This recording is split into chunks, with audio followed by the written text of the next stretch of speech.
apply that in this context with a draft set of content. Okay, so today we're really focusing on priority actions. We also have draft chapter text, and we'll talk a little bit about if we want to invest time today or not in that. Jane, could you do me a favor and scroll down just a little bit on this? I did a little write-up in the methodology section here about how we're going to work today.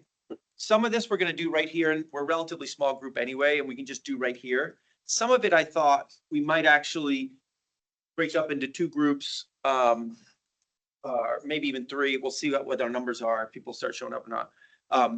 And have simultaneous conversations so we actually get all of our minds really into it. Let's see how we go. We'll do it in plenary first and see if it would be helpful to actually break up and do that. We have some materials here to help us dive into priority actions. You'll see some printouts, things here that we'll be working with later.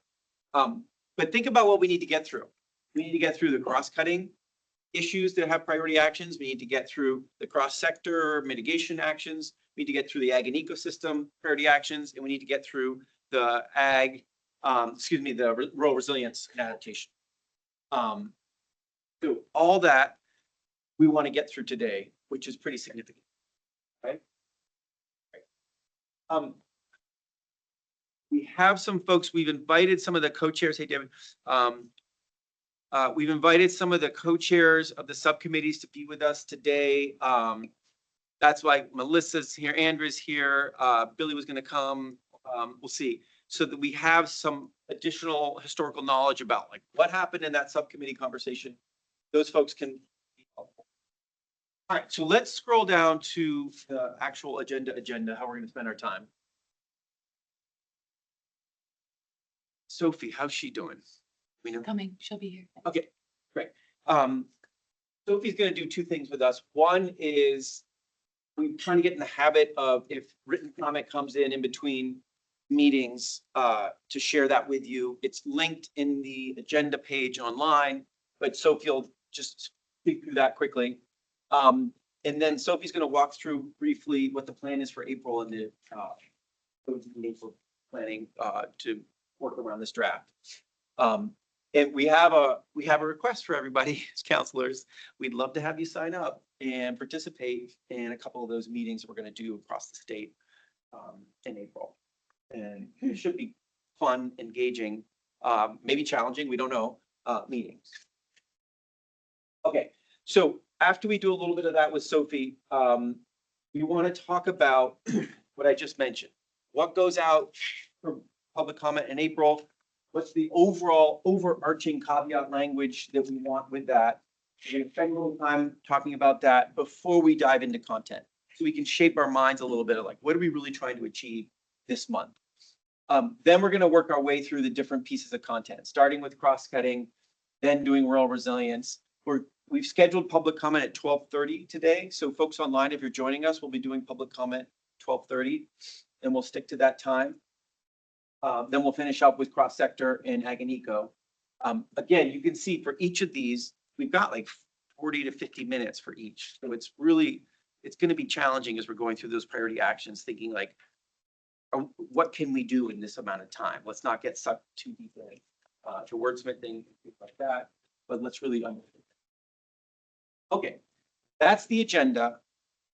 Any questions about our agenda today and what we're doing? And I invite counselors online to self and jump in if you have a question. But here in the room or online, any questions about what we're doing? I think there's somebody online unmuted. You muted them. Okay.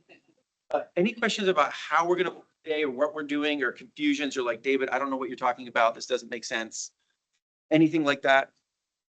Good. Okay. Great. If people need power for their laptops, you can plug into this. Let me know. I can help you out. Okay. There are some minutes online from the last meeting.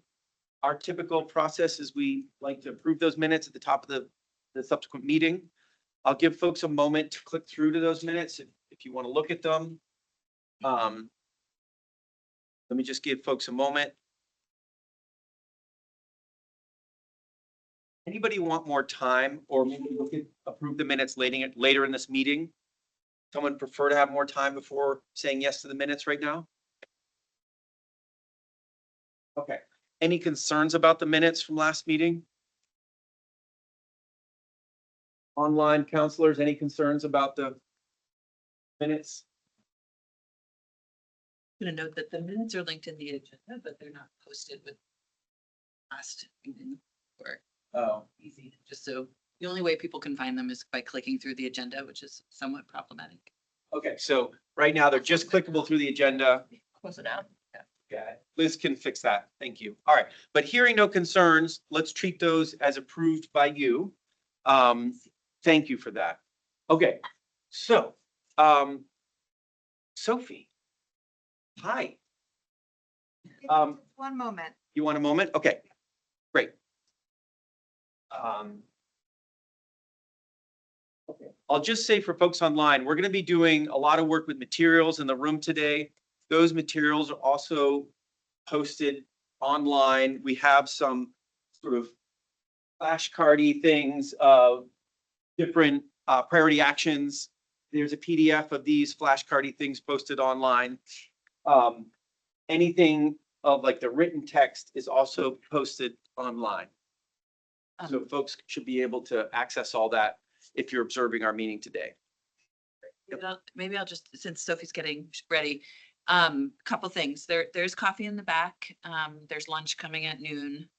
And if for folks who haven't joined us, weren't here for the March meeting we had here years ago now, the bathrooms are just out and to the right, just for orientation. Thanks, Jane. Yeah. So feel free to jump up and grab a cup of coffee if you need that right now. I think everybody knows Sophie at this point, and who works in the Climate Action Office and is communications and engagement. We have you on deck for two things, right? The comments that come in and then an overview of what's happening. You want to come up and do that? Sure thing. Yeah, that's where I'll be seen on camera. Yeah, it's easier for you to be seen on camera if you're right here. Okay. That's your, Yes, you're perfect on camera right now. Hi, everyone. I've met you all, but not. Hello. And apologies for running behind. I had a health issue get in the way of getting here on time. So we're going to start with written comments, and then is climate action plan of engagement right after that. Okay, great. So as our kind of public comment process now, we had some written comments come in over between last meeting and this meeting, so I'm going to summarize them for you all. You've got them all in your notes, so hopefully you've read them. I will also note that between when we sent those materials out and now, we've been getting a lot of written comments online. So you can always stay current on those by going to our website on the Get Involved page. And that's got a link for you to be able to see the public written comments in real time as they're coming in. So just noting that there's a bunch more there. I'm not gonna summarize those because those weren't with your written materials. So there's about 5 that came in that you received by email. And I remember, I think it was maybe like a couple of meetings ago, we had talked through like having these documents come through in a more like subject matter organized way. So I tried to do that with this one. There's some color coding in there. So if you're somebody who's, oh, this is my particular area of interest or expertise, you can use those color cues to find the ones that are most relevant to you and your work. So we had a comment come through from Alex of Burlington, talking about biofuels and electricity, urging phasing out biomass from the list of renewable energy resources. Also putting in a good word for thermal energy exchange networks as a solution. We had a comment come in from Kimberly of Williston, supporting limits on any fuels that burn, helping us move off of them. This includes fossil fuels and all biofuels. Also some comments from Kimberly about forest management in there. And Kimberly included a couple of links to resources in their comment. A comment from Emily of Essex Junction, also talking about keeping biofuels of any kind out of the climate action plan. Also talking about the just transition and the importance of that, and electricity ratepayer protections as part of ensuring a just transition. A comment from Natalie of Essex Junction, urging the Climate Council to protect Vermont's environment by protecting all public lands, allowing at least 9% of forests to become old growth, and various other forest management and land protection practices. Natalie also puts in a good word for weatherization, community solar and wind, and non-combustion thermal networks as solutions that they. Finally, we've got a comment from David of Shelburne on workforce and equity and justice. Please ensure the climate action plan is aligned with the just transitions principles developed by the Just Transition Subcommittee, noting the importance of addressing the needs of frontline communities and that some people are more vulnerable to the impacts of climate change than others. And then on the workforce note, ensuring that workers in the fossil fuel and biomass industries can meaningfully transition their jobs. That summarizes our written comments. That's fantastic. And just quickly, Jane, are we recording? Yeah, I corrected that. Okay, so we are recording now. Yes. Excellent, thanks. Any questions for Sophie about comments coming in or how to see comments in real time, like she mentioned?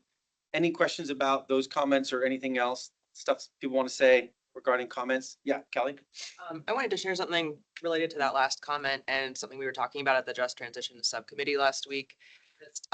As we go through the public comment time in April, our subcommittee intends to also be looking at the recommendations and trying to really look at what we put together with an equity lens. And just wanted to let everyone know that that's going to be something that we're going to undertake and that we'll come back to everybody with some thoughts and recommendations. And we hope that everyone will be receptive and willing to take a look at anything that we come back with, and happy to have further discussions and things like that. Our liaisons have been great about coming back with some things from the subcommittees, but I think especially as we move into doing things more as a full council, the Just Transition Subcommittee would like to help in that way as we get ready for our final draft.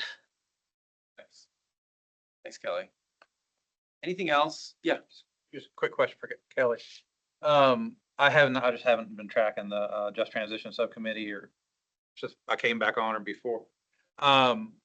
Have you guys engaged like intentionally yet with the people who suffered damage in the 2023 and 2024 flooding, those frontline folk, like any kind of structured way? That might be more of like, so I mean, our subcommittee specifically hasn't, but in some of our public outreach, like,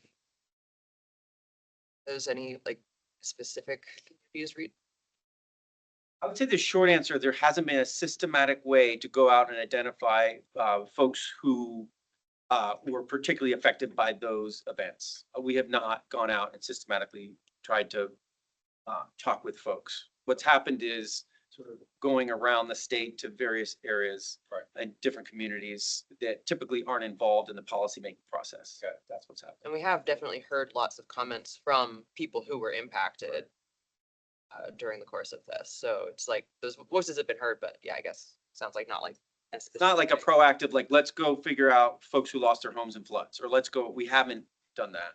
I've also been building relationships with organizations who do that, so we have heard from them, and in our broad community outreach, we have heard from plenty of people who've been directly outreach or impacted, and some of that is reflected in the community engagement reports.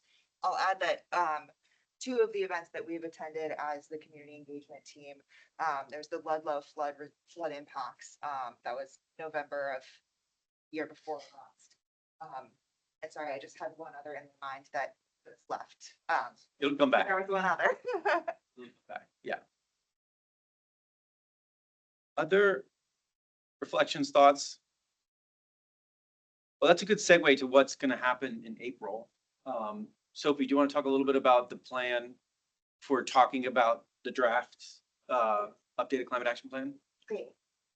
So I was hoping to have a little flyer to you all with the exact dates. We have, oh, wait, let me back up 2 steps. Okay, so April's public engagement. We're gonna be doing 7 events around the state in person. There's also gonna be 2 events. Hello, Jane.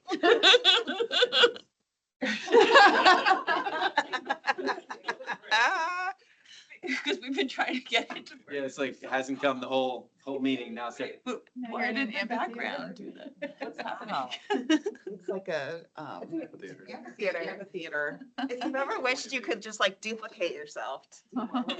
Here was- I wonder if you just turned your video off, it might. I did. It's still the amphitheater. Oh. Is it one of those smart Into that like focus, that Yeah, like, you can choose the background there's some weird setting where you can like. where everybody's in the stadium. Yeah. We got a nice little amphitheater. Right, great, lovely setting. Bobbing heads. Okay, so public engagement. 7 in-person events around the state. Those are pretty geographically distributed. There's gonna be some in southern Vermont, northern Vermont, western, eastern.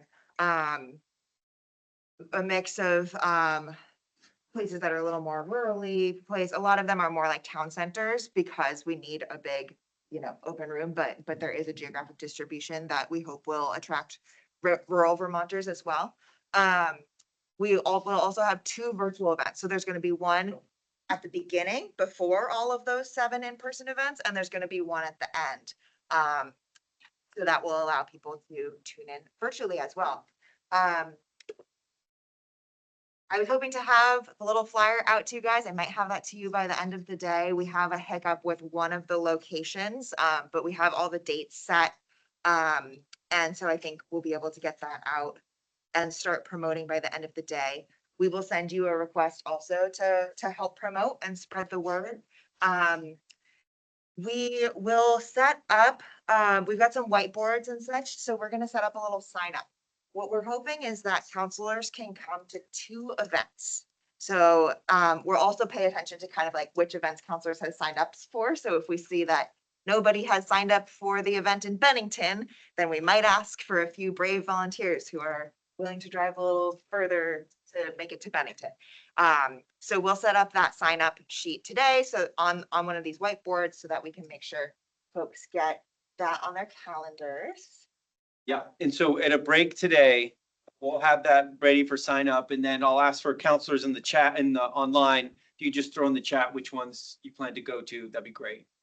But I think the expectation is like, let's make an effort to get out and be part of these events. We're not doing, I don't think we'll write an agenda for the events. We're in the process of developing what that's really gonna look like. I don't think we're gonna create like a specific space that says like counselors talk here. That's not what will happen, but it's important, I think, just to be part of the story and part of the mix in those meetings. We'll also today put up a board where you can write down, what questions do you think are important to ask? Like, what do you want to be hearing from people at these events so that we can help tailor them to result in meaningful input that you all can really use. Yeah.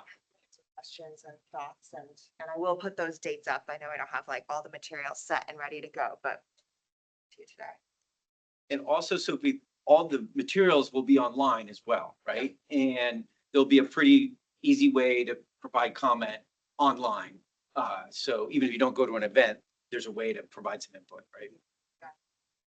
Maybe one thing I'll add is that, having the draft plan that you all are working on, and it's in the extent that it has come to fruition, will be helpful for this event. And there will be some people who will dive into that.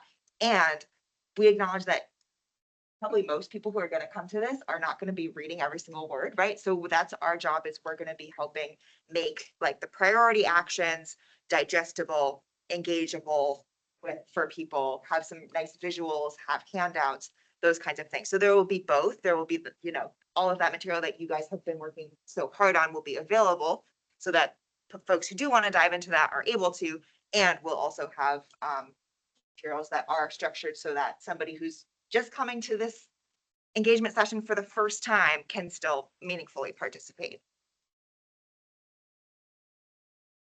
Any questions about how we're structuring that? And I say we because CBI is going to be helping to design and to facilitate these meetings. So we're involved with Sophie in doing that together in the Climate Action Office. Any questions about that or suggestions on how to do this well? Right. I will say one thing about, as Sophie and I have been talking about design on this, we think there's an opportunity at these meetings to do two things. One is to provide some information that's like factual information about how Vermont is experiencing climate changes and thinking about how to take stuff coming out of, for instance, Leslie Ann's updated chapter and turn that into something that's you can have an exercise around or something where you can have a little learning and shared experiences, and people can share their experiences about how they're experiencing things. So that's one thing to do in these meetings. The bulk of the meeting is about the content, right? About what you all as a council are wrestling with in your priority actions, your draft ideas. And so the bulk of the meeting is about that and having, again, some exercises, handouts, materials, ways to talk about people's experience. So that's what we're trying to do with the meeting, is that kind of two-part process.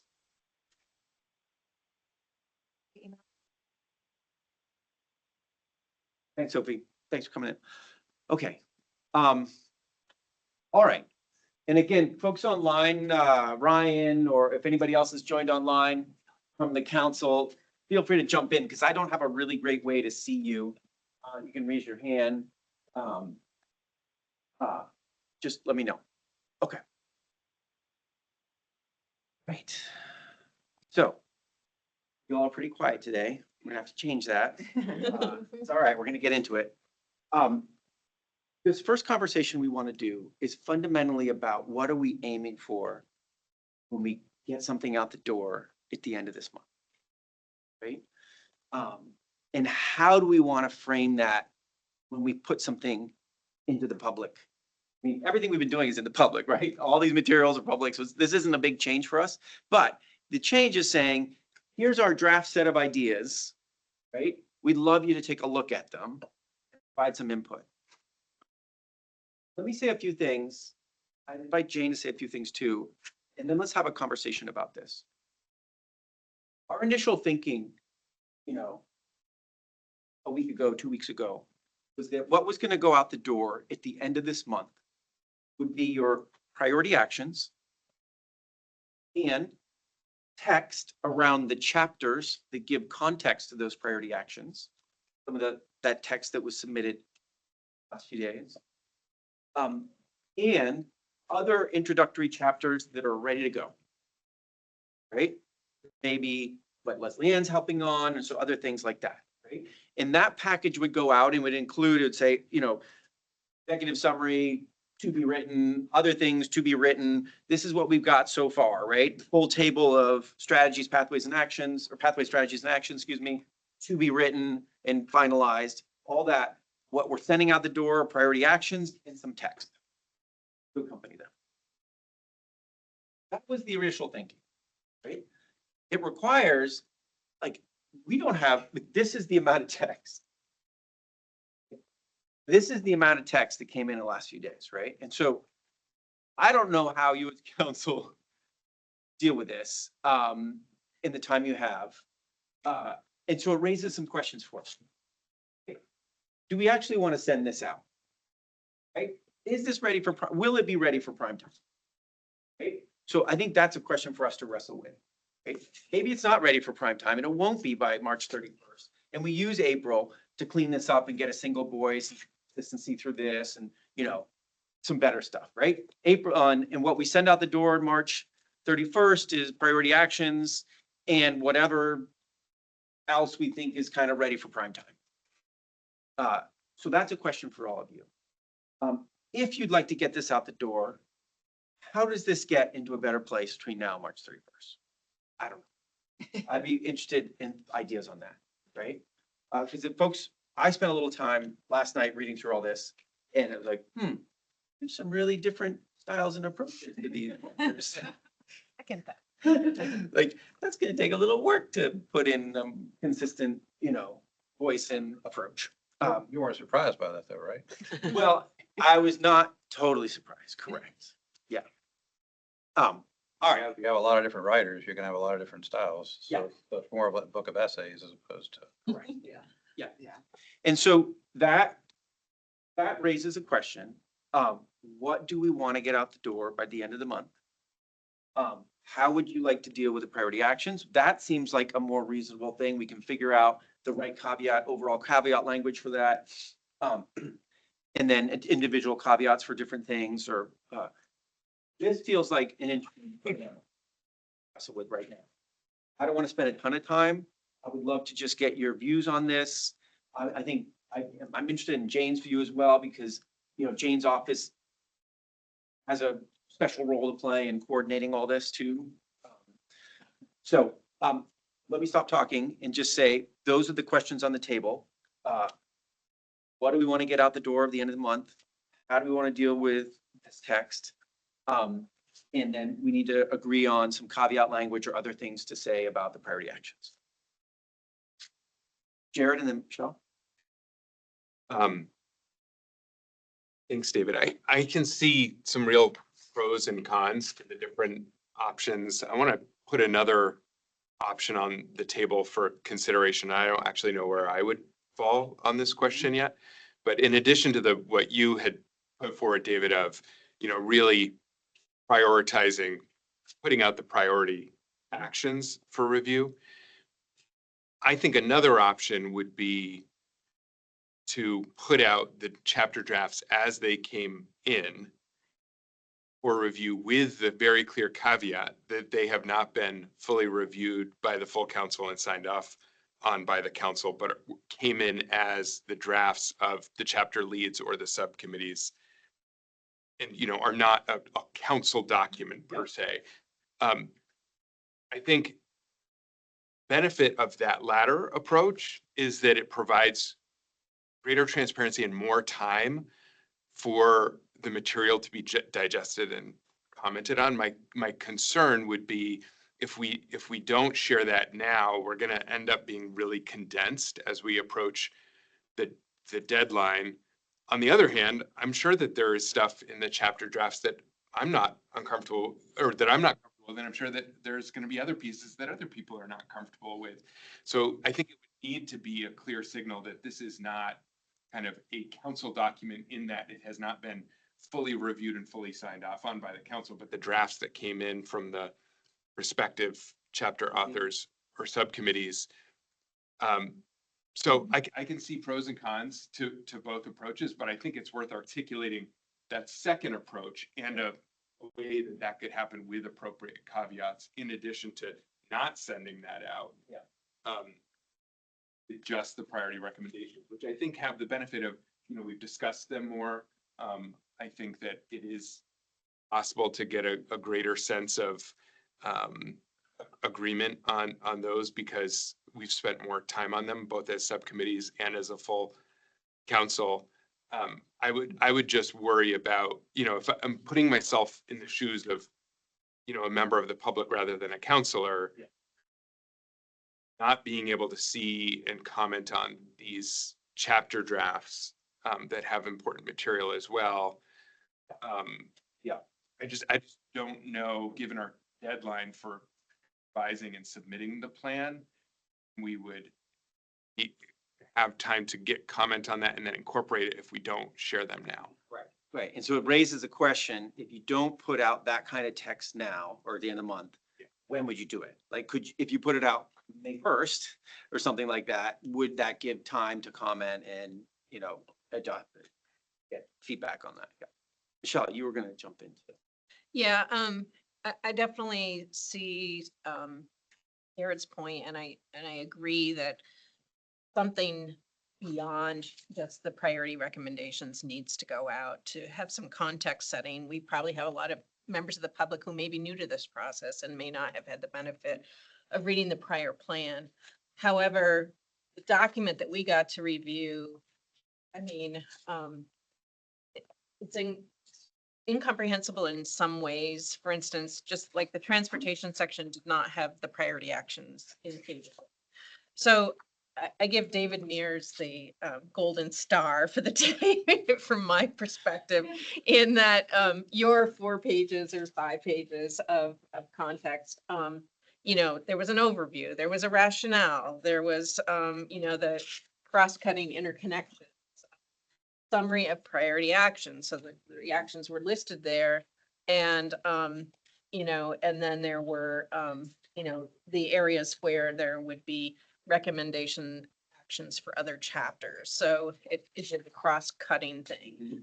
And I think, I think most of the other sections had all that information in them. So I don't know how hard it would be to sort of get everything at least looking like that. So a reader could follow along. That would be my recommendation for putting it out, even if we weren't all on the same page on the contents. There may be some pieces of the contents that we feel very strongly about, that we may or may not want to include, but that's just my reaction. Right. So you, it is plausible over the next 2 weeks to do what you're saying, get a little bit more common formatting in there, make sure the the actions that are listed there are actually the actions that there's a little bit of updating that didn't happen. So there's some things that need to be cross-checked. Okay. So that's another way to think about it. Clarifying, I had been instructed not to include the. I think That's what I've been instructed as well. So just setting the record. That's why we're straight not that seeing the just same thing. the Narrative. fair. I thought that Completely was fair. a Silver star. questionable, but that was the instruction. So- Yeah.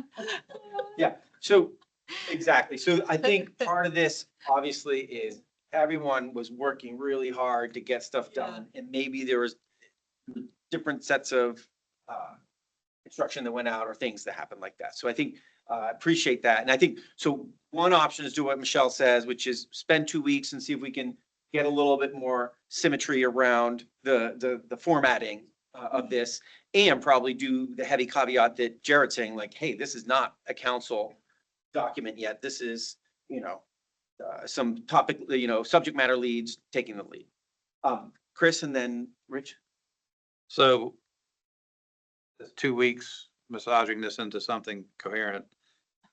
Where in my schedule are you finding that 2 weeks? Because I don't have it. I'm not in my office at all this week because I'm all over the place doing work really. So and I'm sure we're all in that boat. This is a challenge of having the counselors actually drafting chapters and try to massage this into something.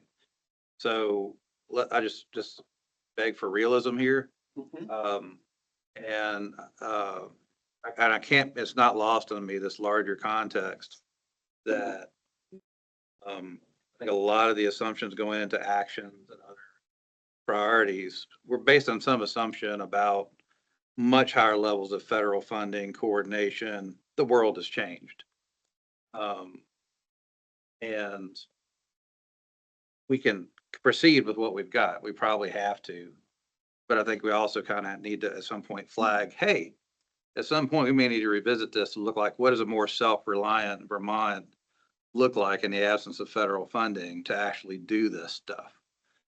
I just spent the weekend or last week and this weekend looking at omnibus flood bill, which beautiful in what it proposes, but there's no funding to support it because we're like, so heavily dependent on federal funding.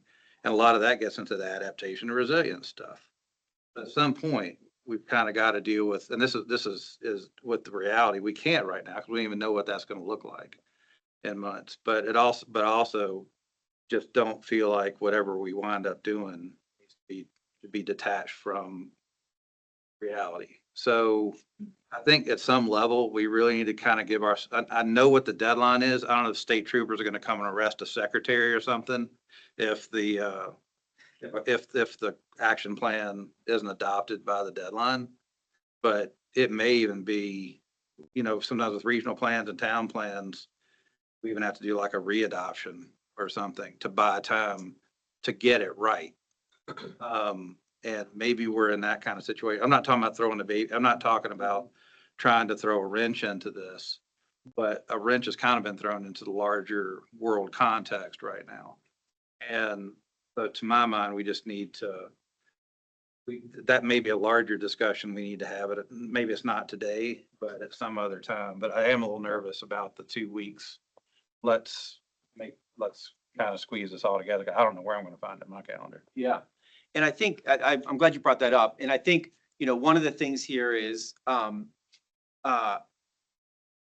folks' willingness to have Jane's office take a whack at this too, right?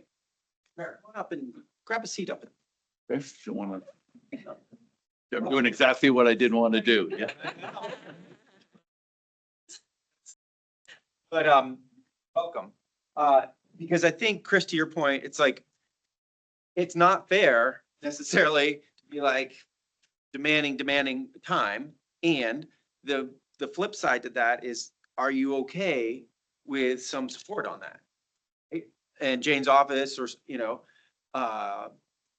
being like, okay, we can take a whack at some common formatting, what that looks like using your text, but getting in a different place, right?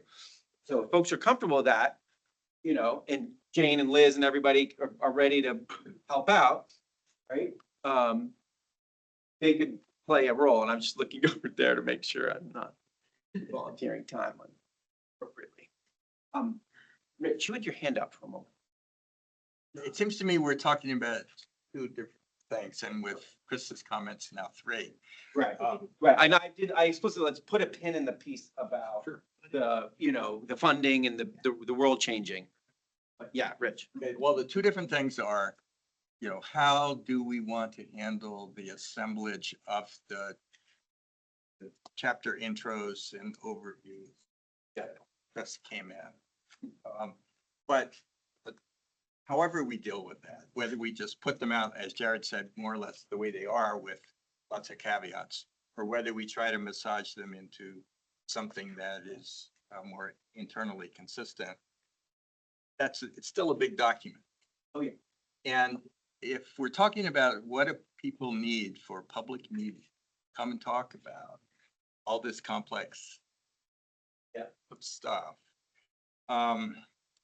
Unfortunately, I think what we need is something else. Yeah. And that would be, I'm a huge fan of what is termed deliberative polling. If you really want to find out what people think, you need to help them some to frame the issues and get some information. And so at least give them more than just, hey, here's our list of priority actions. What do you think? Yeah, I hear you loud and clear. If it's just a 2-pager or a page for each major section that says, here are the big bullet points that you ought to have in mind, or that we have in mind as we came up with these pathways and strategies.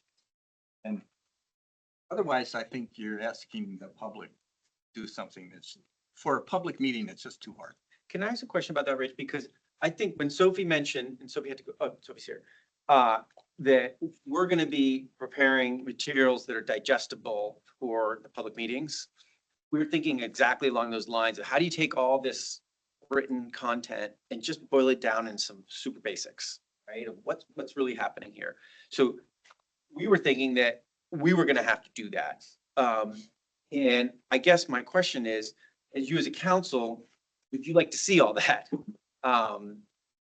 Because what we're imagining is having something that you can post online that's kind of the full thing, and then having materials that we use in meetings that we could also post those materials online that are more synthetic, they're more sort of summarized version. So Rich, I'm actually hopeful it's going to happen regardless, because we feel like we can't show up at a public meeting without it. And hearing you say this right now makes me think like, oh, maybe you'd want to look at that. Yeah, Joey?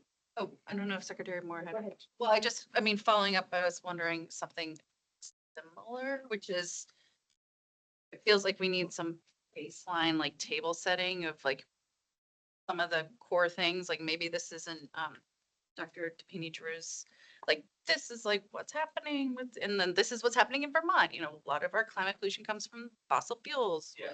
Like, just some, and then this is what we've already done. And this is what we've done since the last cap. In the transportation arena, we've done the carbon reduction strategy and then the climate policy analysis in terms of like, and these are the top level findings. And so that people know, just have, when we're asking them to weigh in, sort of shared baseline of information. Yeah.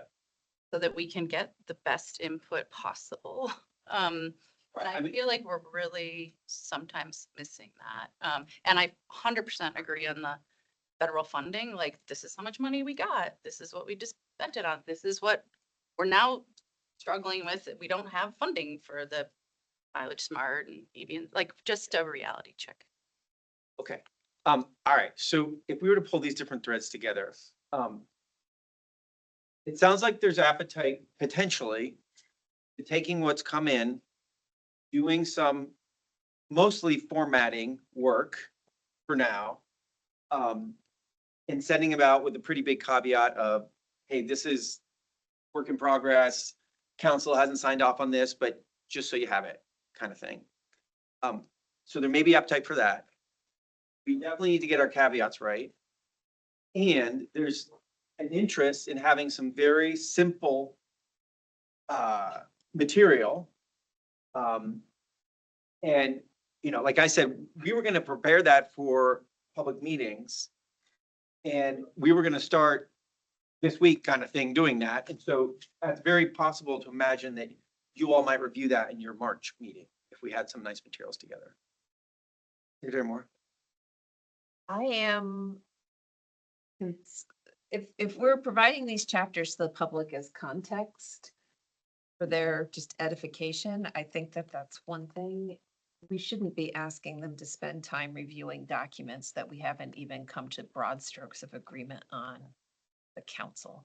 I think that is a colossal waste of people's time right now. And so knowing we don't control what happens, I do, once it goes out, I do have concerns about putting this out any more than it's already available on the Climate Council webpage as part of the meeting materials, and maybe just acknowledging that drafts exist, and to the extent people are interested in reviewing them, that's great. But I think it just is, we're gonna end up getting feedback that we're not prepared for because we don't actually have agreement on the substance of the chapters yet. And there are things I think are erroneous in some of these chapters. I think there are some significant missing pieces, and I really would be reluctant to put it out for any sort of actual comment absent addressing some of those foundational concerns.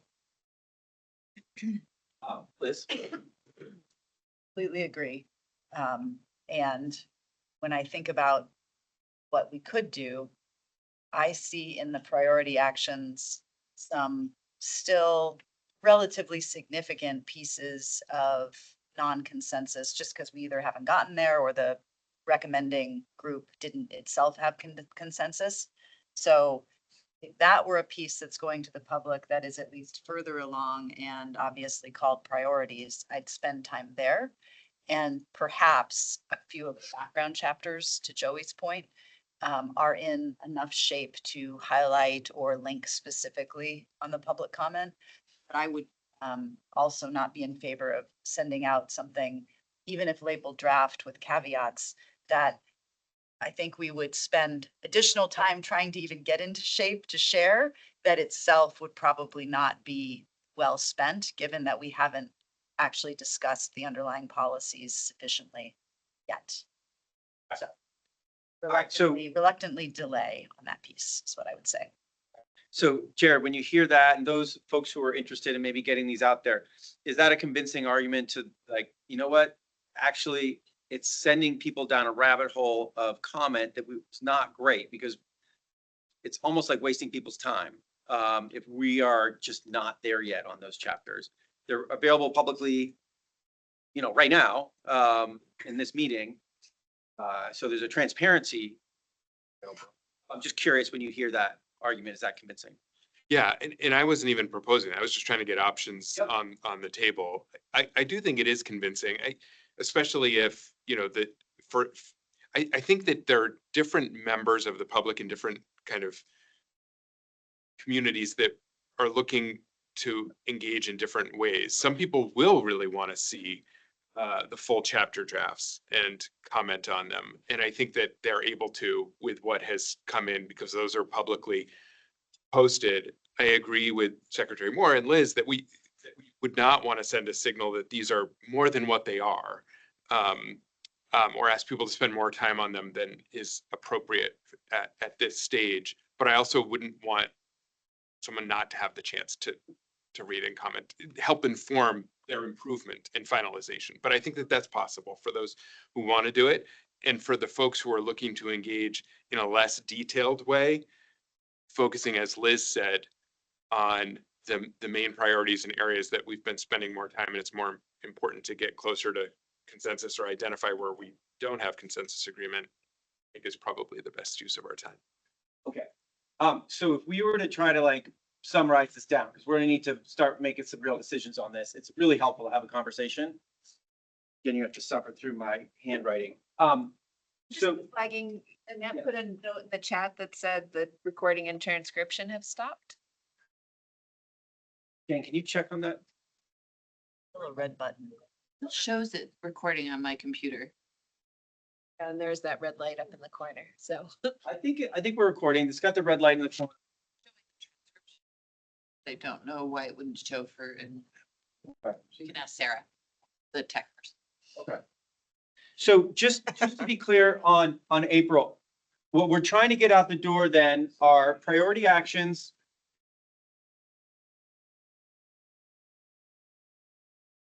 And then some background content.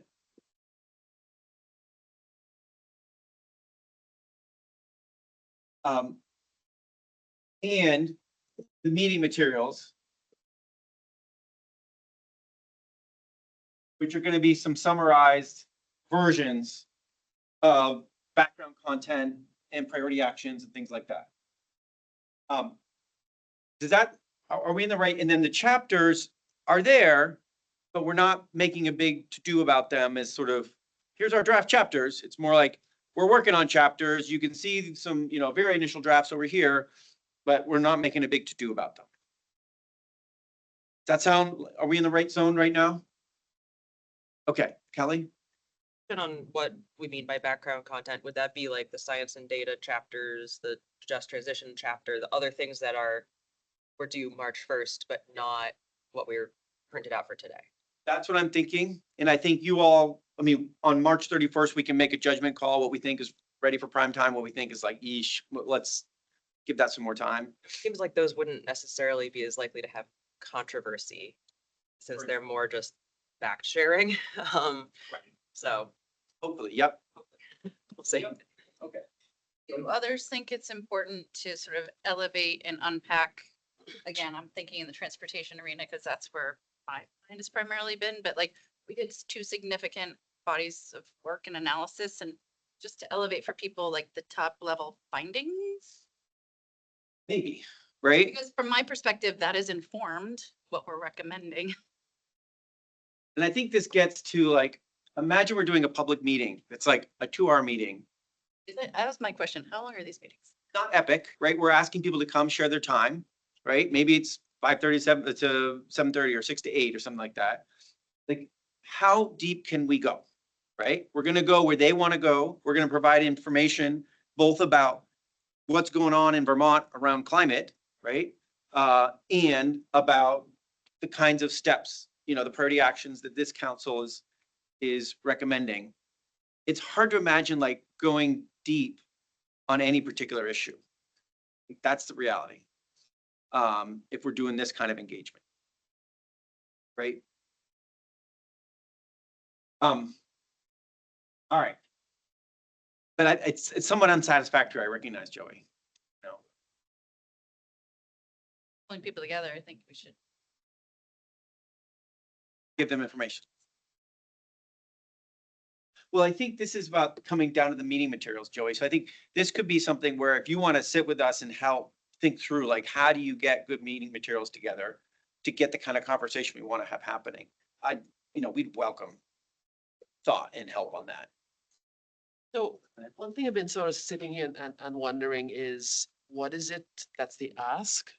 Like, what do we want folks to be able to provide or do in any of this? So that if somebody's going to be driving to a particular place or showing up for a couple hours, before they even decide to click on register or whatever, what's the one thing that we want folks to kind of walk away with from having shared or read or whatever?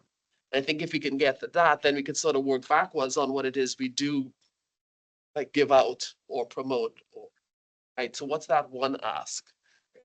So I can riff on that and I welcome anybody else's thoughts. To me, when I think about this process and the role of the council in particular, you've been involving different folks in your process this whole time, right? Both through the composition of the subcommittees and through meetings with stakeholders that happen in the fall, through the public engagement that Sophie's done with help from my team, right? So there's been touch points all along. This touch point right now in April is all about saying, hey, we're getting close to the finish line here on an updated plan that really tries to project forward over the next 3-4 years. This is the best thinking of the council. We'd love to have you give your real world experience about how these kinds of recommendations land, right? And so we're looking for feedback now more on, specific ideas that this council has for carrying Vermont forward to be more resilient, reducing climate pollution, et cetera. The one, if I may, David. Yeah. The one thing I build on Leslie Ann's excellent point by saying the other thing that's critical for this is efficacy, right? And here's exactly what we're gonna do with what you tell us and what impact it will have. Yeah. So if they're gonna spend 2 hours on an evening. Yep. Got the first part, but the second part, and we're gonna take your feedback and here's what we're gonna do with it. Right. And so that answer is, we are doing this set of meetings because the council is ready to listen, right? And the council is going to be going through what happens in these meetings during the early May and adjusting what it's done based on those thoughts, right? Reacting. And it's not always going to say, oh, so they all said this, so we have to do that. No, it's saying, this is what we heard. This is how we're reacting. And the council will be transparent about how it pulls in this input into the finalization of this updated plan. I don't know if that's convincing enough. Sure, but. Chris? So just so I'm clear, so really all we're really asking them to do is focus on the priorities and actions. Are they the right ones? And I guess maybe we want their feedback on what they think the priorities should be from their perspective, but is that fairly that simple, It's right? I mean, I know almost it's a that shit simple. ton of, I'm sorry. Yeah, It's a lot of stuff, but it, right. It's sort of, and it's, and I guess we also need to flag to Liz's point and to Secretary Moore's point, like where we don't have agreement among the council, we're putting these things out there and hey, maybe especially on those things, what is your perspective? I mean, is it, it feels like it's that simple, but I'm a simple person, so I don't, maybe but is that? I think it is. Gist of it? I would welcome others. Yeah. I found in prepping for this meeting, the flashcards, I think that were labeled that very helpful as a quick, like kind of run through of the priority actions. And then those flagged where there was not consensus coming out of the subcommittee, it really helped to find my thinking on it and probably would similarly be helpful for the public as a quick, this is where we're at. And so I think, Chris, yeah, that's the core of it. And I think part of the messaging that I think we'll do with Sophie and to because we're working with development councils on the convenings, we've built up a relationship with community-based organizations over this last year and a half that we're going to help drive some interaction there. But the essence is, now's the time, right? The council's about to go make some recommendations for the state. Like, now's the time to really have a touch point around the decisions Vermont wants to make as it tries to address climate risks and reduce pollution. I'm concerned about, speaking of time, I'm concerned about this. So I want to make sure, Leslie Ann, in the conversation that you wisely lifted up, are we there? Is that making sense? I'm just concerned about, folks and the sort of limited time that we have both before sort of engagement or meeting and during the meeting and then after. Yeah. You sort of honor their perspective and whatever they're bringing to the table. And if we lay that out well ahead of time, then that just makes it a little bit more efficient and true and transparent and all the things that we've been talking about here in how we actually do that. Clarify all these pieces of what is our ask and what are we going to do with what they say, right? And Sophie's got it very clear in her mind that these materials go out prior, right? We're getting people to, we'll get people to register in advance, and prior to people show up in the meeting, they're gonna get a bunch of materials and some stuff. Not that everybody's gonna review them, but it's like a way of doing something more than just showing up for an hour and a half, 2 hours in the community, right? So you send stuff ahead of time, you give them opportunities to follow up after the fact, right? There's more engagement. But just clarify the ask and what happens next, right? Okay. Are we more or less able to move on from this? Are we okay? I'd hate to spend the whole meeting on this, but Michelle, yeah? Well, I would let Jared go ahead. You've had your hand up longer. Okay. Thanks. I just wanted to follow up on what Leslie and Carrick said. And this may seem minor, but I think it's important in terms of how we frame what we're looking for, the expectations around the public engagement.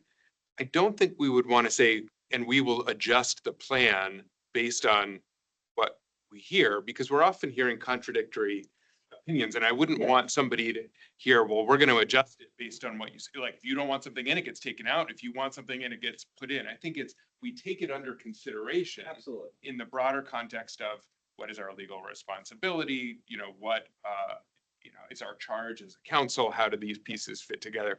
So I just wouldn't want to like over signal or over promise. I think people come with feedback, their experience, new information. We take it into consideration that the plan is potentially revised based on it, or it may not be. So I would just be more comfortable with it gets taken into consideration as we finalize the plan, not the plan necessarily gets adjusted based on a specific piece of feedback. It may or may not. Yeah. I appreciate that. Yeah, for sure. Right. And your responsibility as a body is to demonstrate your thinking when you get that information. Yeah. And I guess to the extent that we are getting people to register in advance and interacting with us, could we have some sort of survey that tries to get at what are we hearing from? Are we hearing from rural Vermonters? Are we hearing from urban Vermonters? Are we hearing, I don't know what the question is to get to that. Some sort of demographic information. But yeah, it'd be helpful for me to understand and hearing this body of feedback. Is it coming from a variety of perspectives, or is it coming from more of a singular perspective of people who wanted to participate for whatever reason? Absolutely. Yep. So I think it's incumbent on those of us who are helping in this effort to be able to collect some demographic information for your purposes. I think there's limits to that. And I think nobody is putting out there any kind of scientific sampling or anything like that. That is not part of this story, at least the way it's conceived for this, right? But there is an explicit effort to get a range of voices. Just want to build on Michelle's point. Having run a bunch of public outreach meetings, I've had people ex post facto undertake that analysis of who exactly showed up. Yeah. So the other thing I would offer, those are great points. The other thing is, at least what I've seen also work is, you have sometimes people aren't comfortable speaking that format, so you have an opportunity to write something down. Absolutely. Then we also had, what we also had was a video camera. If you're uncomfortable, you're self-conscious about writing shit down, then you get a chance. Wow, we've got all kinds of language. Sorry. Just giving Chris In my some time. house. Want him to feel comfortable. And, we had a video camera. Yeah. People could record like their 30, they couldn't, Or audio, right? Correct. Or audio. Yes. Yeah. Anyway, okay, that's it. I love all this. So can I just say, I want to stop talking about the public meetings. And I say that because I think you all have good ideas, and I'd love for you to be talking directly with Sophie or with me about them. Right? So can I say as a next step on this, if you have some thoughts about those public meetings, please reach out to Sophie or to me, and let's get these things great, right? As good as they can get. Okay. Now, I do want to do a couple more things before we jump into content. One is, it sounds like we have a plan for what we want to get out the door at the end of the month. One of the things that I thought would be helpful to look at and agree on before we dive into content is some caveat language for the priority actions, right? And that is in this agenda. And I wonder if, Jane, if you could put the agenda back up on the screen, that would be super helpful. We need to get close. We don't need to like 100% nail this. Some members of the steering committee have looked at this. They didn't have a quorum, I think, that meeting. You scroll up just a little bit. Oh, here we go. Okay. Is that too small? And to make it bigger, but just give me a second. So this is some potential language here for your consideration, right? And you can see it in the quotes at the end of that paragraph. I'll read it aloud. This draft document contains priority actions under discussion for recommendation by the Vermont Climate Council to the legislature and the executive branch agencies. The council continues to debate these potential actions and seeks public input prior to making decisions on them. These draft ideas do not yet reflect final decision by councilors who have a range of views on them. So moved. Yeah. So moved. Yeah. Okay. It's working. Yeah. I think recommendation is necessarily a completely fair statement. There's some directives in there, both in terms of the way things are written that we probably should talk about, but also to the extent the council weighs in on rulemaking that A&R has the authority to conduct, we have to do it. So I think that soft sells what the plan actually represents. So if we could take out the word for the phrase for recommendations, you could just say contains priority actions under discussion by the Vermont Climate Council. That way we don't have to. Well, but then to the legislature and executive branch agencies. How about for action by? Yeah, or designed for, or, you know, some sort of like intentionality of who's it's going to. Well, and there's recommendations and directives, right? Correct. I think we have to share that with the, that to me is important for the public to understand. So we can add in recommendations and directives, or we could just take it all out. All right. Strong feelings either way. It sounds like you've got some strong feelings to have it in there. I'm going to agree with Julie, but I think that there's more to it than just directives. It's actions. Oh, yeah. I mean, I think you could leave recommendations in there, actions, but Recommendations. they're A little bit direct. tautology with. This is the moment for the public to weigh in on some of those directives. If they don't take issue with them and the council says adopts them, we have to do them. Like, this is their moment to have that conversation about anything that implicates rulemaking. And I think we have to be explicit about that. Okay. Okay. So if we put in directives, that gets at that. Okay. Yeah. One other thing that I thought might be interesting is if there's a way to do this in the materials that go out, is like that caveat is on every page, right? It's not like in one, like way up at the top and then you lose it down low. It's like there's some sort of carry through. So every time you're reading something, you're getting that hit. That sounds reasonable for folks. Okay, so it sounds like we want to add in the word directives. Great. Is there anything else we want to say about this language? Like maybe. Kelly? I think it'd be helpful for the public if we also indicated which things would require rulemaking and which things wouldn't. Like, which things are we talking about that would become directives? Great idea. Well, and some of it depends on how they're drafted, right? Like, there's a lot of them in there that depending on the final words. Yeah. And maybe it's a larger piece of this is a conversation with the public about incentives versus regulations and getting feedback from them, just at that high level, because I think we have a lot of them that could be drafted one way or another. So maybe just like potentially could. Okay. Even more, but I So- think people might not really understand the process of rulemaking. A lot of people might be like, what is this thing? And what does that mean?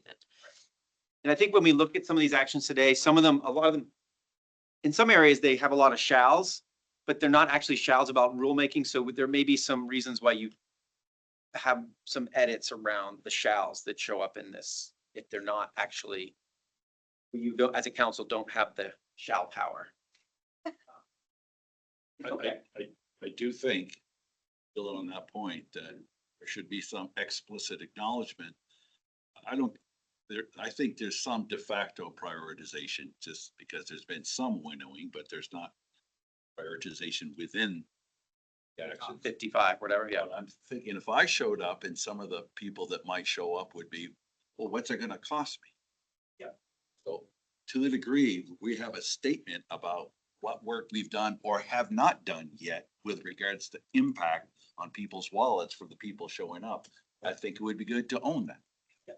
Yeah, and on some, there has been work. The Cap and Invest study did a fair amount of work on that, things like that, so. Okay, all right, Sorry, just a little bit about the background, just like context setting.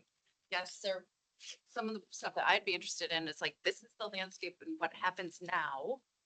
How much money we're spending, this is what we're trying to do, right? And the potential cost savings there as well. And also to answer the question of our recommendations, make sure that we're getting input from people of like, how would you pay for that? Recommending things. okay. And or things like I've said this before, but like, and be like, we should build the built environment to the degree possible, but that's more expensive. So I think that there's some things that's really important that the public knows that we are grappling with. Again, I would Background materials that welcome, will be yeah, I would welcome folks' help on the background materials to provide in a public meeting that hit that sweet spot of providing background while not drowning folks in too much content. So I think there is a sweet spot there, and I'd welcome folks' help as we're starting to prepare that even this week into next. Okay, so what I'm taking away from this is add in the piece about the directives and likely put this all over the place, every page or something like that. And it would be helpful to be a little clearer when there's something that, if written one way, would involve a rulemaking process that the council could require an agency to do. We want to say that. Okay, We should just, yeah, not to go too deep, but we should, the general public may not know what that would mean by a rulemaking process, right? So like what this is what a directive and rulemaking process means. It means it will establish a regulation or yeah. if something mandatory the state shall do. Last time I would say the council came down almost exclusively on the side of incentive carrots, no sticks. And if we're shifting that balance, I think it's really important to talk to the public about that. I just want to make sure like the jargon that we all know. Yes, thank you. May not. I think using plain language is going to be a big part of developing materials. And it's something we've heard a lot from the just transition side of things and making sure we're being inclusive in the way we're transmitting information. Okay. All right, folks. So you okay with sort of the big picture of what we're trying to do, get out the door by March, the kind of caveat we're going to have on it? Anything else we need to say before we dive into content? Rich? I think we settled what we're doing with the text of all the chapters. Okay. We do have time at the end of the agenda to go back to this, so. Yeah, so what I heard was that we're not going to emphasize the chapters that are full of content. Like the chapter you wrote and the other chapters. We're not going to emphasize those at the end of the month. They will be available because they already are available, right? But we're not going to make a big effort of like, please comment on these chapters, right? We're just going to say, that's in development. We're working on it. Here's our priority actions. Here's some background material, right? If we have chapters that are ready to go, they're more backgroundy. And the meeting materials, we're going to try to pull together. And those meeting materials are trying to do the plain language and that kind of stuff. That's what I heard we went, where we went. That sound fair? Again, if you're online as a counselor, please just jump in because it's kind of my back, so I don't see it very frequently. Okay. All right. So what I'd like to do, can I just borrow this? Sure. So what I want to do is, it's a shame that clock is an hour. No. If only I had that extra. Okay. All right. So what I wanted to do was try our process here. Taking action. That's right, there we go. Right. I want to try our process of asking ourselves the questions that are in the agenda. So on these 4 buckets of content for priority actions, right? We're going to start with the cross-cutting stuff, which is like the education, the compact settlement, and the workforce stuff, right? And we want to ask ourselves the following questions. First of all, do I understand them, right? So we're going to read, we've got some flashcards, we're going to do some reading together. Are they in good enough shape to hit the milestone at the end of the month, right? Is there something like flagrantly terrible that we need to work on, right? And in addition to that general caveat that we just looked at, is there something very specific on this one? And maybe this is what Kelly and Julie were just saying, like, oh, this one's going to need like, hey, if it's written a certain way, it's going to require an agency to enact regulation, right? So those are the questions we want to ask. And my hope is we only focus on the things that are absolutely like really need our attention right now. Because we only have for each of these 4 big chunks, 40 minutes or something like that. And even there, we're a little behind, but we'll make it. Does that make sense? So what I'd love folks to do is I've got a bunch of these. We had a little snafu on the cutting and the sizing. So some of them are not cut. So you're going to want to share. Here's a bunch. I'm going to ask the 2 of you to share. Maybe the 3 of you or 2 of you can share. I've got more. Don't you worry. So what these ones just didn't get cut. The size a little bit poorly. Here's some more, but there is some sharing that needs to happen. Sure. The cross. These are just cross-cutting, and some of you might have it on your laptop if you want to do that instead.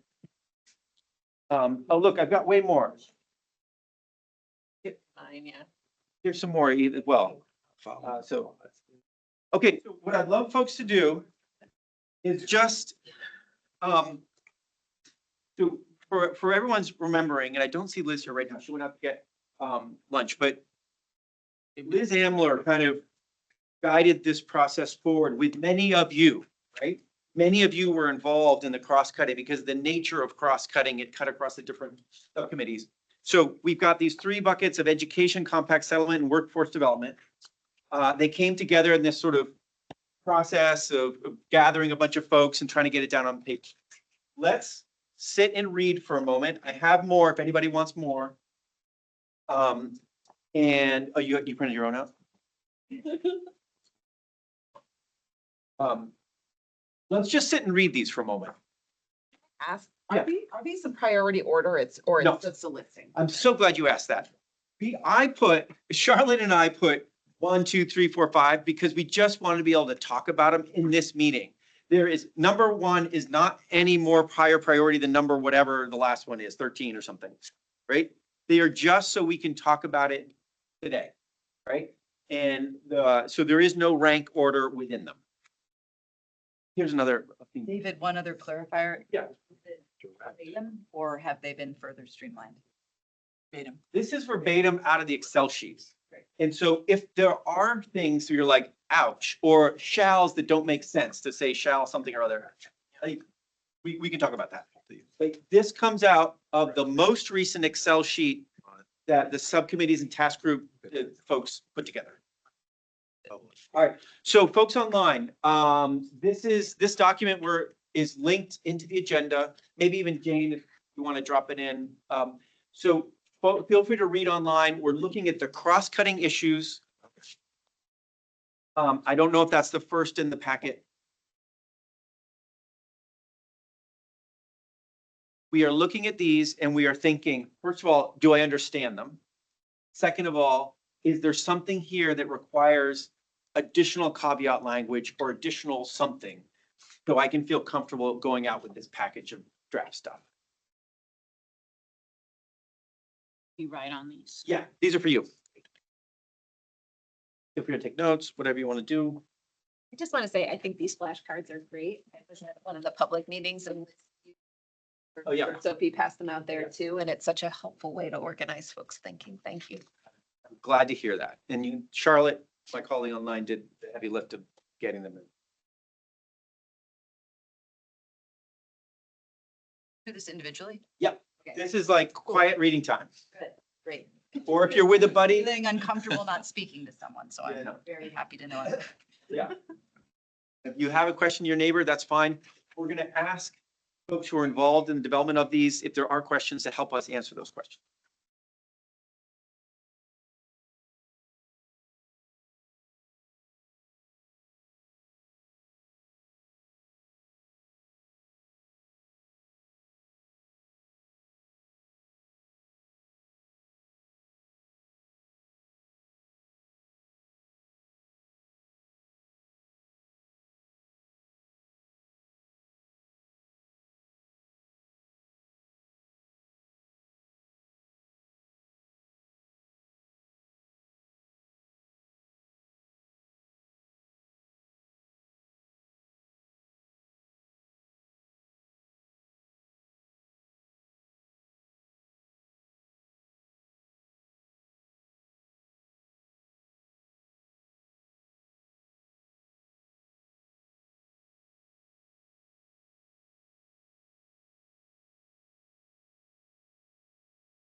Have any more time? Fine if you do. Here. Okay. One more minute? Yeah.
All right, folks.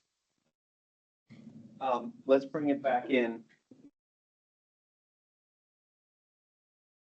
Okay. So I think from an efficiency standpoint, I'm curious. I'm happy to go straight to the things where you're like, I don't get it. Like, I honestly don't know what's going on. Or I have really serious concerns about this going out the way it is, and not without some additional caveat language or some sort of change. Okay. So let me just test on the issue of, I really need some greater clarity for me to feel like I understand this. Were there anything that fell into that bucket for this group of priority actions? Yes. You just like go flashcard by flashcard though? Is it gonna be useful to? Same ones. Yeah, they should have all the same, it's like 1 through whatever it is. Happy to do that. I just want to be conscious of like not doing unnecessary conversation if we can, if some are totally fine. Yeah, right. Feel like they go all over the place. Some are totally fine. We Okay. can just pass over them as. Okay, so I mean, let me do this. The first, let's start with 1 through 4, which are the education ones, right? And those 1 through 4, is there any clarifications people need? In 1 through 4, A big picture question. a big picture one. Okay, yeah. Are we committed to having some of everything as priorities? Because I just worry some of these education.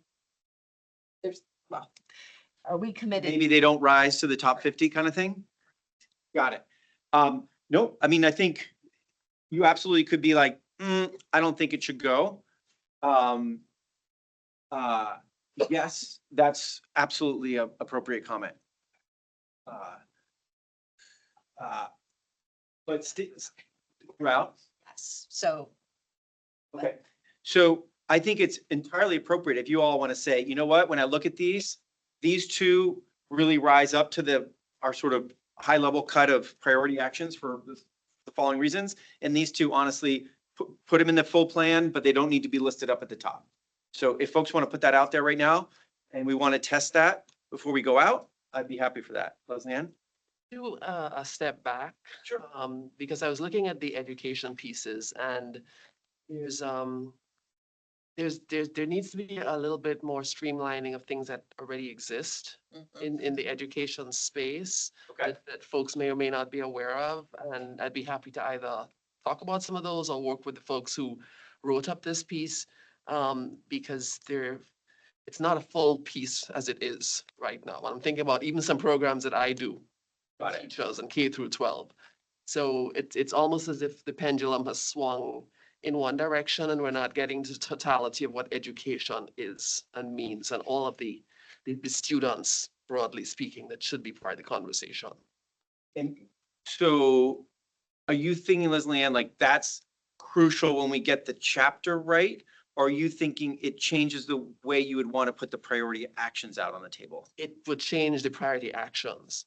Because some of the actions are actually things that already exist or have existed. Yeah. And so they're no longer priority in that sense. Okay. So it's a whole fullness part of the conversation. Great.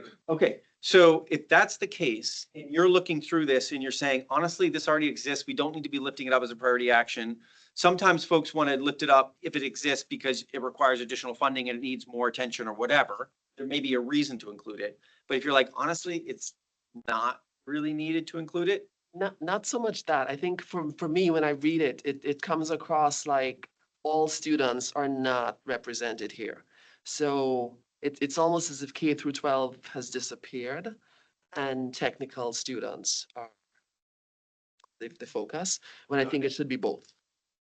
And so it just reads like that.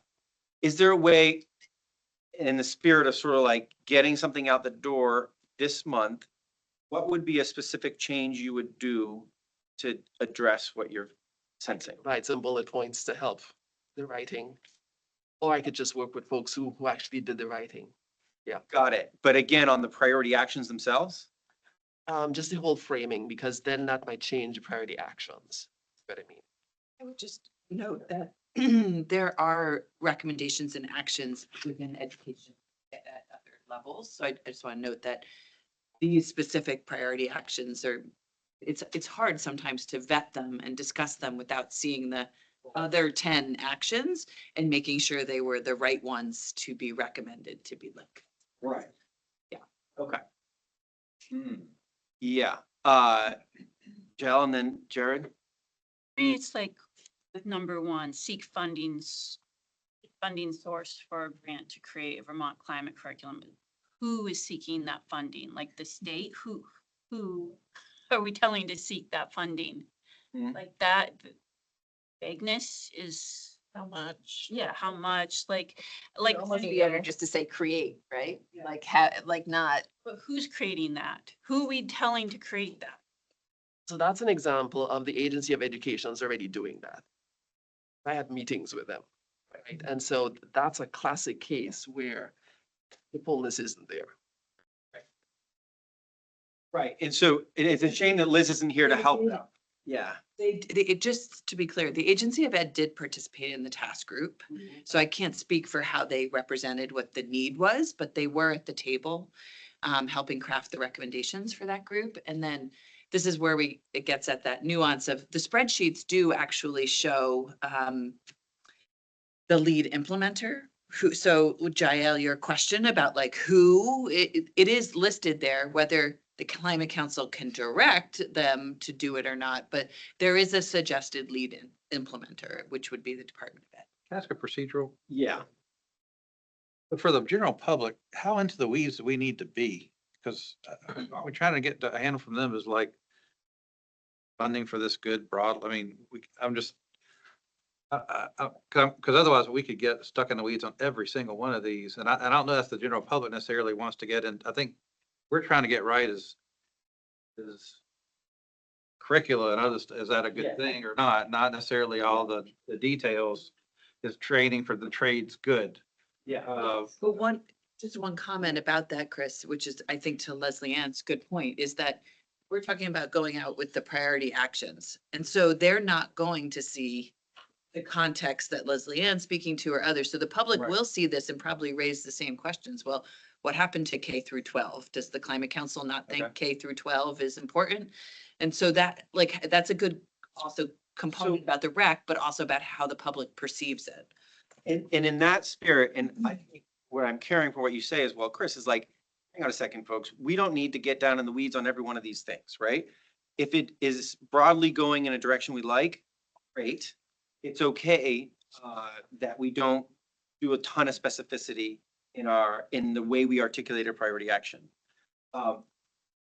That said, what I'm hearing from Leslie Ann is I'm missing K through 12, right? And I'm missing some context of sort of the broader piece of this.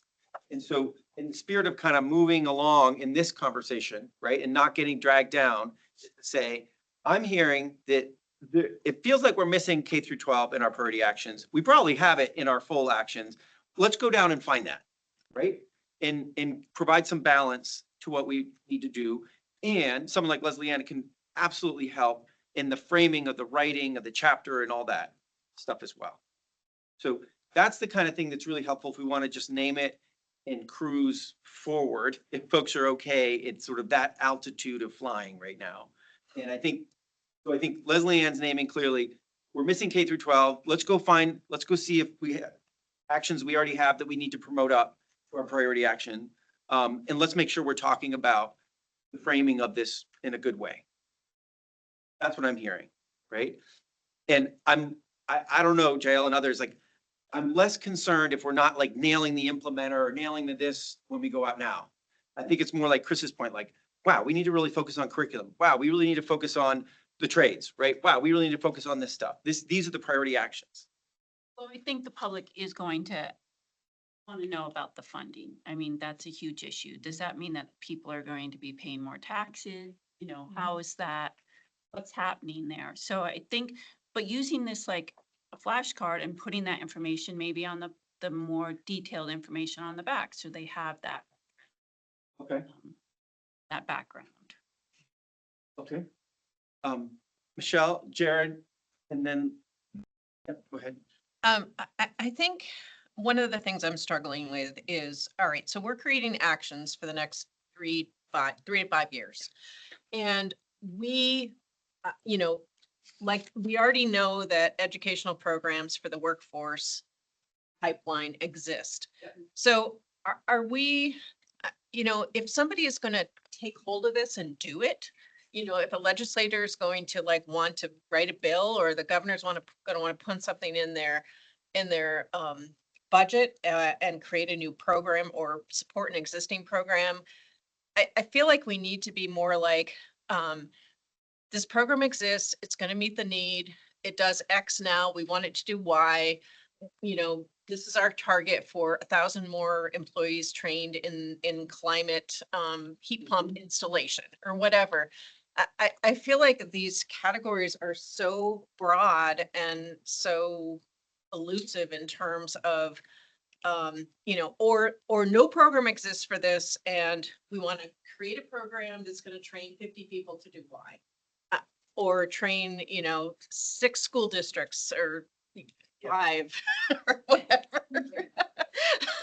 I'm really struggling with sort of the high level of action that we are asking for here versus creating some concrete steps that could be checked off, like the plan, we got those things done.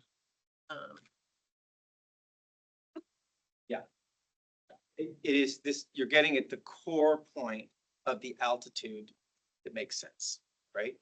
And this is one of the struggles of you all as a council, is it's almost like you're being asked to do an altitude that's super detailed, and it's a hard body to do that. And so I feel like there may be areas where you want to be very detailed because there's something new or something important you need to put on the table. And there may be areas where you're saying, this is an important area, there's work going on, continue to support that work. Maybe that's what you need to say here. And you don't need to get into the fact is this program over here and that, agency and that program, like, we're going to drown if we do that. Like, who's gonna, support this work? Are we asking the legislature to appropriate more money? I mean, I think if we leave it so vague that people don't even know how to, oh, somebody else is doing that, I'm just, that's what I'm struggling with. All right. So we're going to have this struggle throughout the day, right? And so I guess my question to folks is, given where we are, in the subcommittees, there has been some level of specificity on some of this stuff, and others there's been less. Unfortunately, we're a little handicapped, and I wasn't super clever in doing this when Liz was not here. That was not the best move that I realized. So Liz would be the owner of the most detailed knowledge about what's going on behind that phrase. And so maybe we circle back or something like that. But I'd be willing to I mean, want to test with all of you. Is it okay to be flying at a relatively high altitude here as long as there's some clarity, enough clarity that someone could then dig into this and start to imagine what action looks like? I don't know. I mean, I think we're going to be doing this throughout the day. Yeah. Jared, you've been having your hand up for a while. Yeah. I agree with what you just said. I think some of this is flagging to return to later to add that specificity. That's not necessarily something we'll do now, but we don't want to lose that we do want to return to it. I agree with Michelle on that.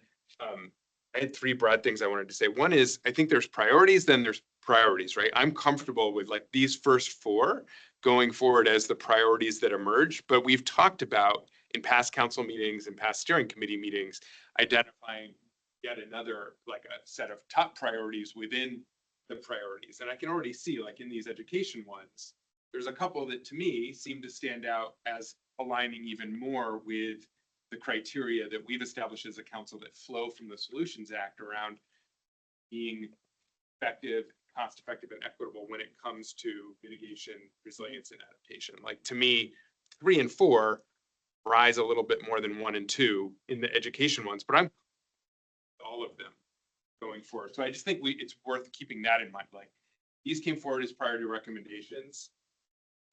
It's, you know, there's a difference between that and then saying there's an additional level of priority that we may want to layer on at some point, which I think is appropriate.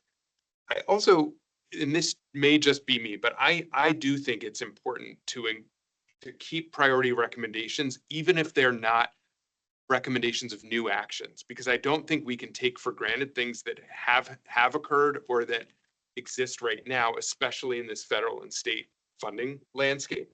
So to me, I think including a recommendation in the plan isn't saying this isn't happening and it should happen. It's saying it may be happening and it should continue happening. So I just want to say that I'm personally comfortable with recommendations not being new, but things being maintained or continued. And then building on what Michelle said, which I really agreed with, I wonder, you know, not now as we go through it, but as we refine these over time, by that SMART framework, that these recommendations be specific, measurable, assignable, realistic, and time related. And the one that stood out, the word that stood out the most to me as being concerning in terms of being so vague that it's like, people who read this, what do you even do with it, is the word support. So I found in recommendation 3 and then in 8 through 11, almost all of the workforce development recommendations, there's this word support. And I don't know what support means. Does it mean maintain funding? Does it mean expand funding? Does it mean provide public, you know, increase public awareness or public promotion? So I just think as we refine this going forward, it would be better, like that's a real flag for me, the word support, where we can get more detailed on what does it mean. And Welcome to consistent municipal with planning. What Jael said, what Jael said as well. Yeah. That's the municipal planning. You support things that aren't gonna stick a flag on. Yeah. It'd be a great idea. As opposed to the shall, will, or.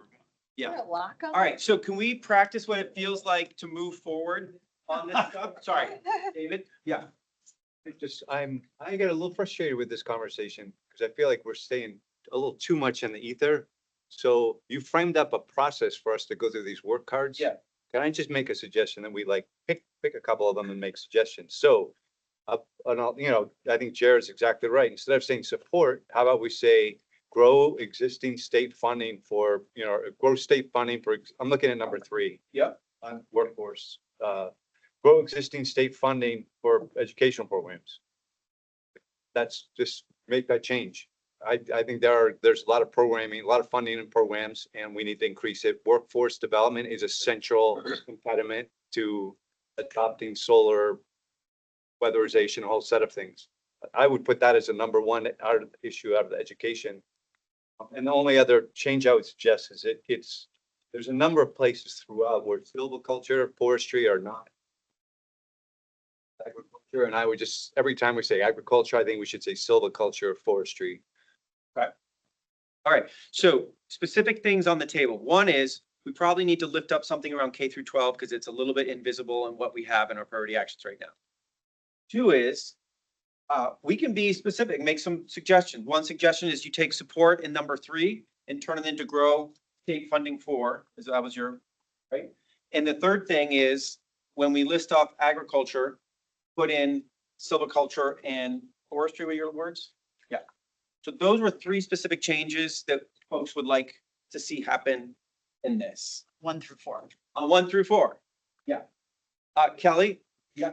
I had one more specific recommendation on number 4. I think that we should include a definition of what energy coaches and navigator program.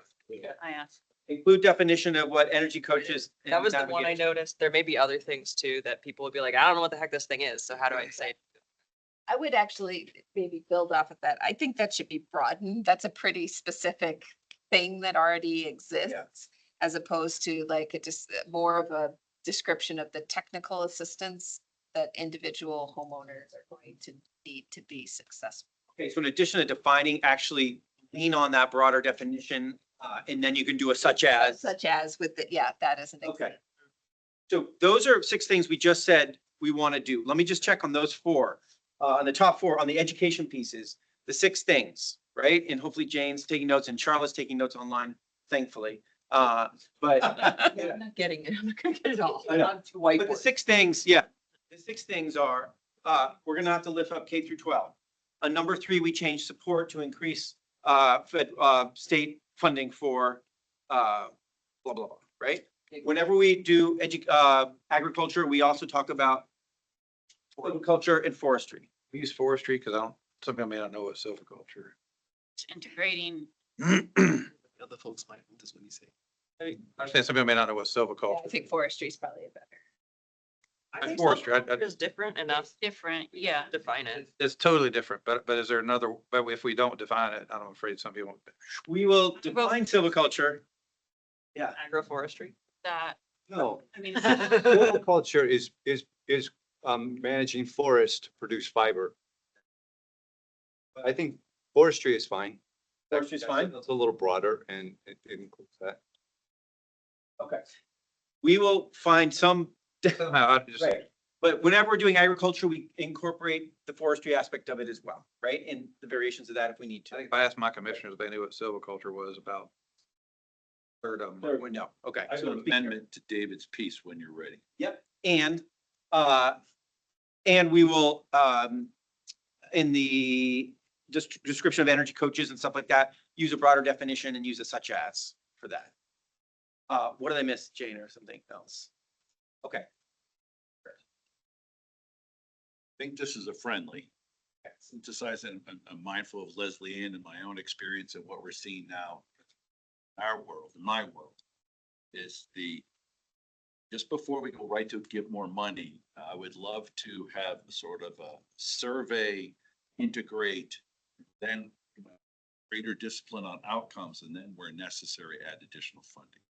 A lot of times, if you extrapolate or more broadly apply what Leslie Ann said, look, there's not knowledge over here about this program. But I find we layer good intentions upon good intentions, and there's not a, look, and I'm running into that right now. So I'm just saying that the default, I would just, it may be one day that we spend, figure out exactly and do some inventory of existing programs and what's out there before we jump to additional funding, bluntly. Okay, so if you look at what's on the cards, then like number 3, which Which I like, by the way. yeah, so number 3 would be, inventory and blah, blah, blah programs and, ensures, funding to support Increase funding as necessary. Number 1's got the same issue where it starts with seek funding.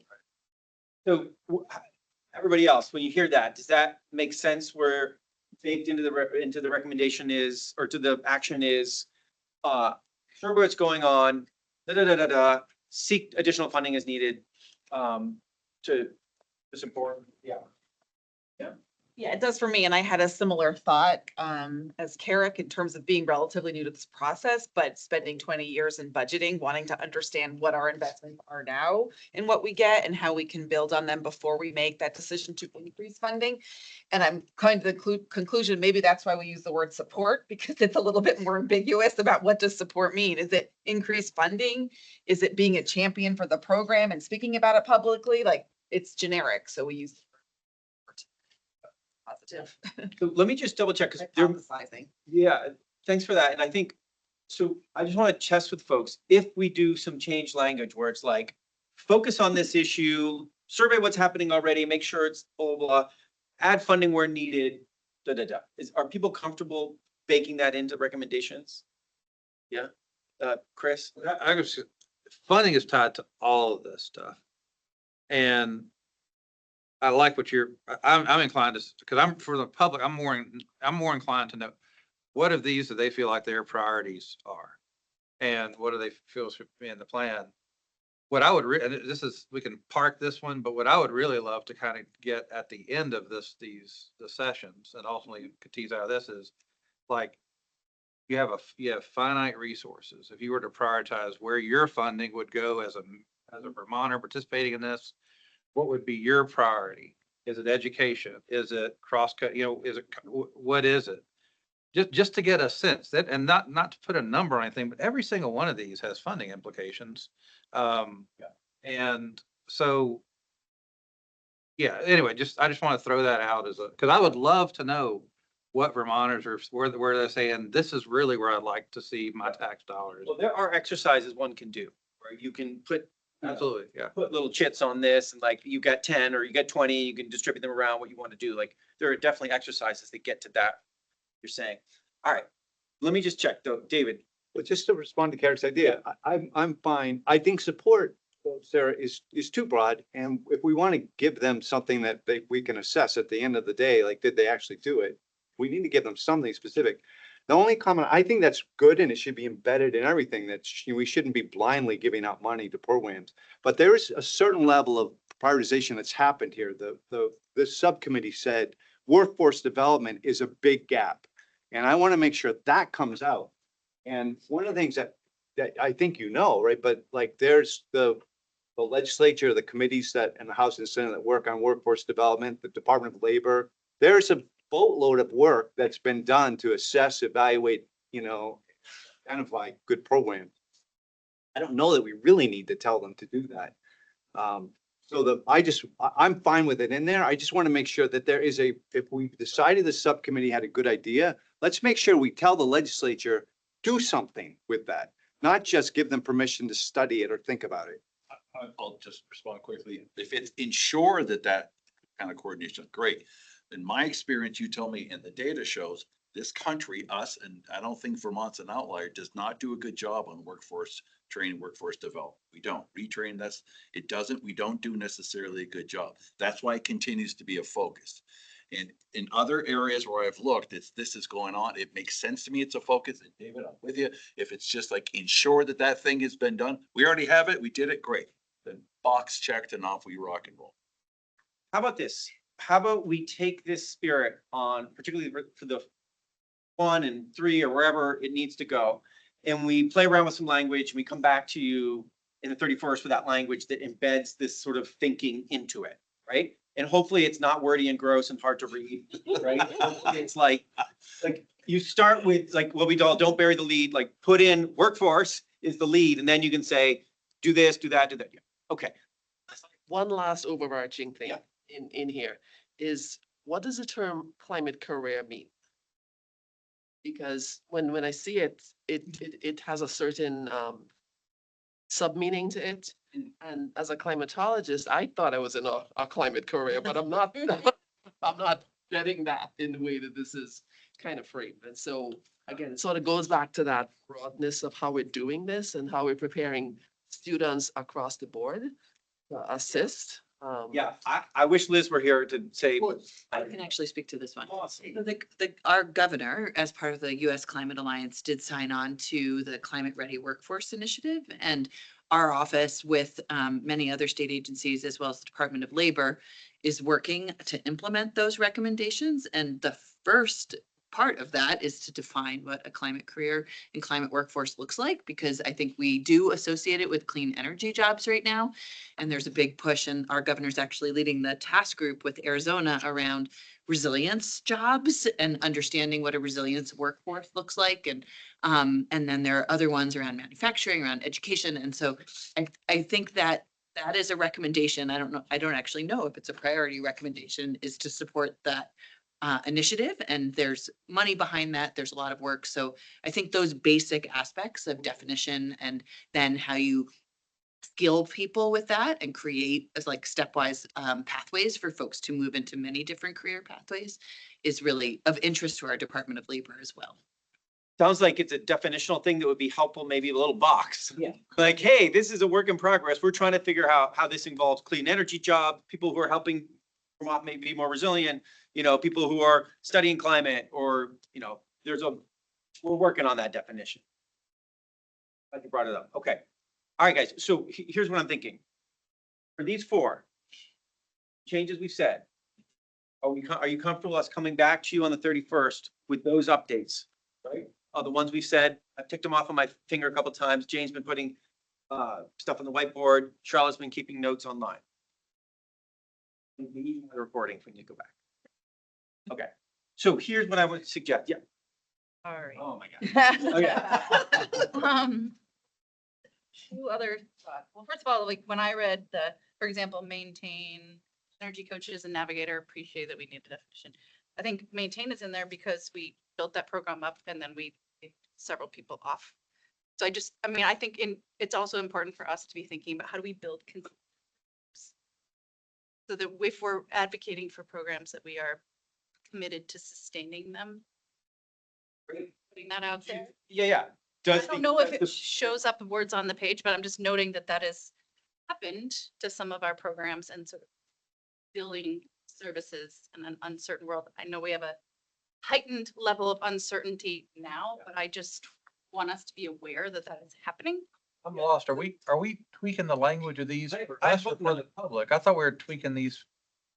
So I feel like my hope is we're minimizing the tweaks. We are only doing things that really require us to feel like I get what's happening here and I feel like it's it's appropriate. On something like that, I feel like Just elevating that to say that maintain is because we have insufficiently that reality has happened. Yep. And then just lastly, in terms of cross-cutting, I've raised this before. I don't know how it fits in, but it does feel important that some focus on financing. I feel like some reality check that, yes, we spent a ton on all these things already, prioritize that investment, but just recognizing that we're probably going to need to empower people to lean into other types of financing to minimize the upfront investment costs of a lot of these strategies. okay, so something that's not in 1 through 13, you're thinking of Yes. 14, 15 around. I don't, yes, I've raised it before and it hasn't found, but I still think it's important that it is a complementary strategy that we need to point to. Be more self-financing going forward. So you mean outside of state or federal funding? Is that what you're talking about? Well, or that the state could help facilitate conversations with our, lenders and.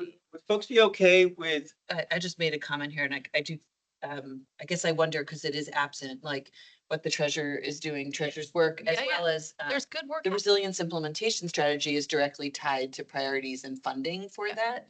I wonder if there's a way to reference those and then build out. We could build it out. I don't know. I think that's really important good work happening. I don't know if it is the full suite of financing tools that I would want us to be employing, but I think it's certainly a great start. would I just folks want be to put that out okay- there, not as a non sequitur, but as a really critical gap, in my opinion. That's. So would folks be okay if Joey and other folks who are interested put together a priority recommendation around financing that flags stuff that's happening already and maybe goes further than that and says we need to be more creative, more thoughtful about this going forward? And we can put that out as a priority cross-cutting issue. It's essentially. Okay, love it. Are we still on education? I hope not. Sorry. Writ large. I hope not. So I think that's good with education. Let's take a moment on the workforce development piece, which is seven. Compact Oh, settlement. so compact settlement comes first. Sorry. So compact settlement comes first. There's two pieces there. And again, the goal here is if you don't understand it, or if it needs some surgery prior to going out, I'm saying at 20,000 feet, but there's a bird strike here. So on my day-to-day, so I think it makes sense, but I think we should add, increase investment in municipalities to improve, expand, and build new drinking water, wastewater, stormwater infrastructure, support compact settlement. And then comma, including growing away from flood hazards, comma, and asset management tools to support long-term operation and maintenance. Because my day-to-day work, what I keep hearing is, wait a minute, if we keep our compact settlements, we keep investing in our disaster areas. We need to be thinking about how do we grow away. So if we don't, and people are getting lost in that, and it's actually diminished support for compact settlement because they think we're going to just keep investing in the historic, not become more flood resilient. So I think that language would help remove that concern, because otherwise you will have people try to spike it because they don't want to see further investment in flood hazard areas. great. So adding the context of growing away from hazard areas in the context, what the other one was about. It's just a tweak to make the language work. Okay, I agree. great. Okay. And before I go to the next thing, is that okay? Anybody have a concern about that? I'm gonna say, I agree completely. I would use the word especially. Okay, great. And I liked how you said hazard. Hazard, So it's right, yeah, because not landslides, flood, yeah. landslides are also in there. Yeah, explicitly use a broad term like hazard, right? Yeah, okay, great. So that's a yes. Let's do that. Anything else that we need to do from a surgery standpoint or confusion standpoint, Kelly? I think there's just a typo fix. Probably it should be, and number 5, new drinking water, comma, wastewater, and maybe we put the Oxford comma in there, stormwater, and then no comma after that. Is that how that's meant to be read? Great question. Less drinking water, wastewater, and stormwater infrastructure. No, I think it's supposed to be other infrastructure, like. Roads and everything else. Okay, so drinking water, wastewater, stormwater, and infrastructure. I just like the and in between Other? drinking water and And other. Okay. And The other, comma in Thank between you. water, drinking water and wastewater, or no comma in the word and then the other commas was confusing. This is literally why I asked about whether it was verbatim. So Okay. So that sort of thing. that all, I was like, that didn't make sense. It was a little fixed, garbled. So fix right? it. So we're talking about and other infrastructure. Whatever That's what it's we're trying to meant do to there. say is what it should say. Instead of what Thank it you. says, which is- Challenge of crafting language for Zoom. At what point do you just throw up your hand and say, can we? Fine, yeah. Okay, let the great fix. Any other things that's either I don't get it or surgery before we get out? David and then sir. Just on observation that number 5 is almost identical to rural resilience and adaptation number 10. So those two need to cross somehow. Do all of that. Well, Then yeah, let's do that when we get there and we'll, and maybe we merge them into one. Yep. And the larger question that I have is, I don't want to derail us. So you all tell me if you've already talked about this, but I'm confused about the use of compact settlement. Because my sense is that almost everybody has moved away from the term, because nobody wants to live in compact settlements. That when we're talking publicly, we always talk about walkable, livable communities or some other version. So I don't know how we're stuck in the 1990s talking about compact settlement. In my world, it's still the policy language the state requires we follow. We call it whatever y'all want. Have this discussion for sure. Okay. Yes. And And- many people agreed with your sentiment. So maybe there's a way in the document we can Call it whatever you want acknowledge the to. state framework, but talk about it. Walkable, Livable. livable. Yeah. Okay, well, how about this? How about we take that as a challenge and see if we can weave that in, right? And maybe there's a nod to both. So some people who have it in their world still know that that's what we're talking about, and other people will be like, oh, okay, I can live with this. Okay. Anything else on what is currently called compact settlement? Bill? Yeah. 6, just again, I'm trying to be mindful of the charge as it was. juncture, but wondered about the rural element of our link working rails to trails and intermodal, because they've had this, they've kicked it. They've been hurt frequently because of flooding, and those are big economic drivers in these areas, so. So the specific recommendation is, Is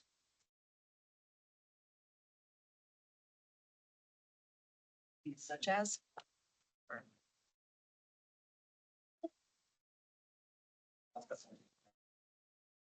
not.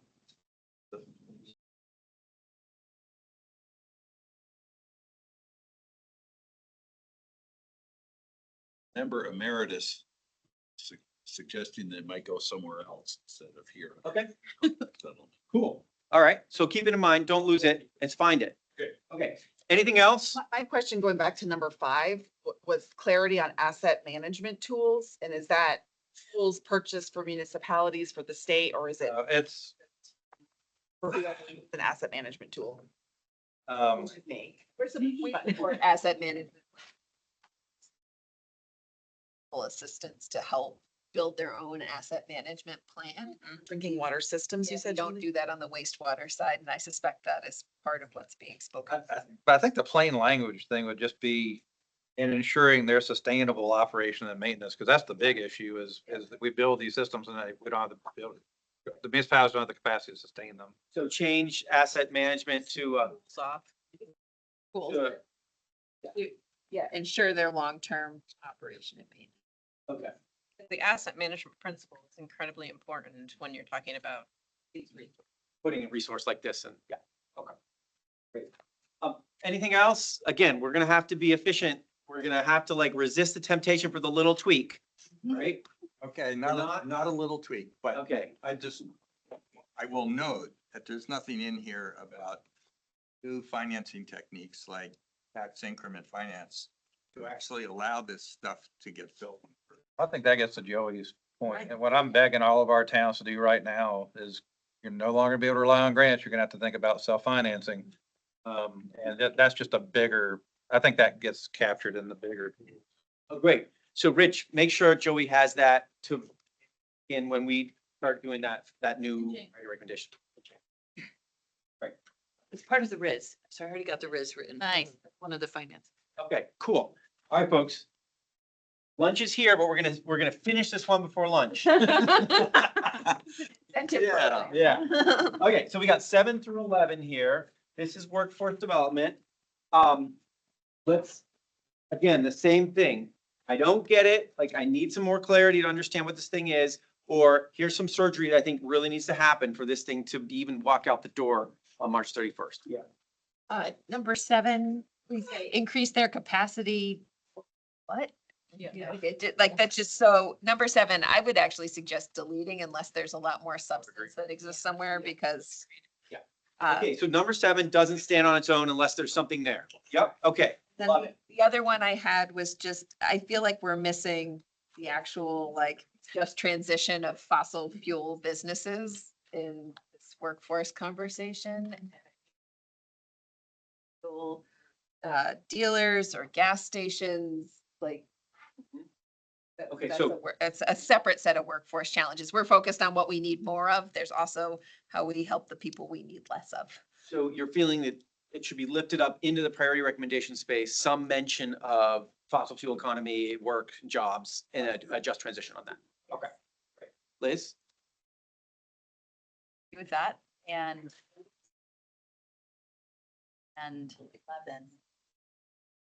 11. Fine, the same way as 9, I guess, where we actually put in what we mean.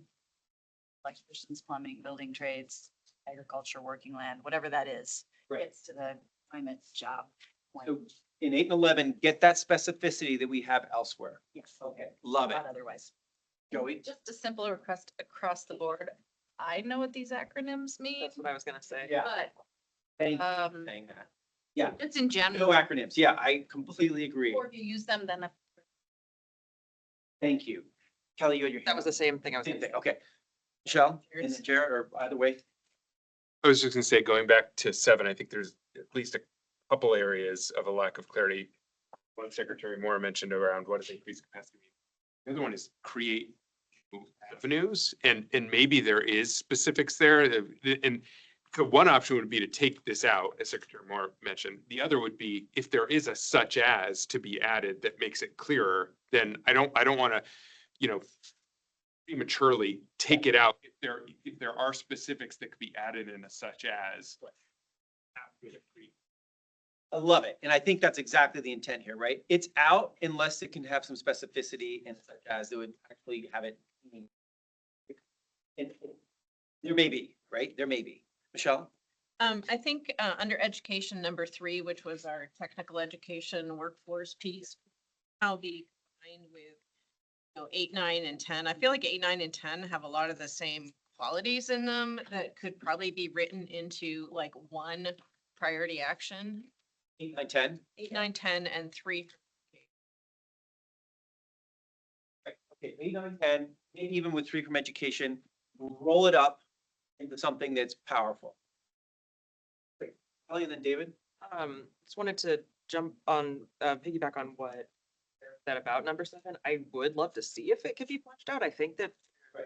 especially as we're talking about funding, businesses, for-profit businesses may have the ability to really good work, help in some of these areas if they're given a little bit of support, even if it's just or resource, helping them know where to go for resources and things, or getting a little bit of a boost, and then they may be able to turn around and invest in their local community. So let's try to make it. As it is now, it means not like, Let's try to make it mean. yeah. I like the thing what you earlier, Jane, about the workforce development, like broadening. All of this should include the agriculture and kinds of jobs. So we're not always in this like clean energy mindset. Friendly? Yeah. Suggestion? Yeah. Love that. Suggestion, I would diverse if we explicitly mention like doing this as an example, big correction facilities, inhabitants thereof, rehab facilities, people trying to get over addiction. If we're trying to, I think there could be some virtuous cyclical investment, circular investment. Okay. Does anyone have a problem with some of that specificity if we want, when we talk about different populations that? Trying to be more diverse in terms of recruitment, is that? I'm thinking of some of the other things we're into, like other initiatives that are going on that aren't like in the public square yet. Right. That's where a lot of Vermonters are. Okay. Yeah. Formerly incarcerated, yeah. Or, in Friendly amendment. We're dealing with addiction. Great. Okay. Anything else on clarity or surgery that needs to happen or that goes out? Again, we've taken some good notes here. We're going to combine some of these. We're going to find what the detail is in number 7 that's worthy. And if we can find that detail, we'll get number 7 back in. We're going to add the detail that Eric just said. And we're going to make sure our workforce is broader than clean energy. And we're going to make sure that in our language, we're broadening out that workforce vision broader than and getting in this idea of transition from fossil fuel economy and the workers in a transition there. Okay, that sounds great. Anything else? So, thank you. You can see how it is a bit of a sweat to work our way through this. Why don't we grab some food? We can eat. If you want to start reading in, there's more of these around on tables. I thought we were going to split up. I'm on the fence right now about splitting up, just because of timing. It may actually not speed us up to split up. So around on the tables are the other flashcards. Over lunch, if you want to be reading them with someone, maybe you're talking to a neighbor and you're looking at them together. That sounds kind of social and interesting. It's supposed to be doing public comment during. Yeah. At 12:30. 12:20 or 12:30? I can't remember. 12:20. 12:30? So hopefully it's 12:30. 30, yeah. So we'll, yes, so exactly. So why don't we take 10 minutes? Start eating? Yeah, I am gonna photograph these three whiteboards yeah. and then I'm gonna erase them. Yeah, just text them to me and it'll be great. Just saying out loud. And we're gonna make a sign up sheet for signing, for going to the April meeting. So, we'll take one of these whiteboards and do that. Sophie can help me with that.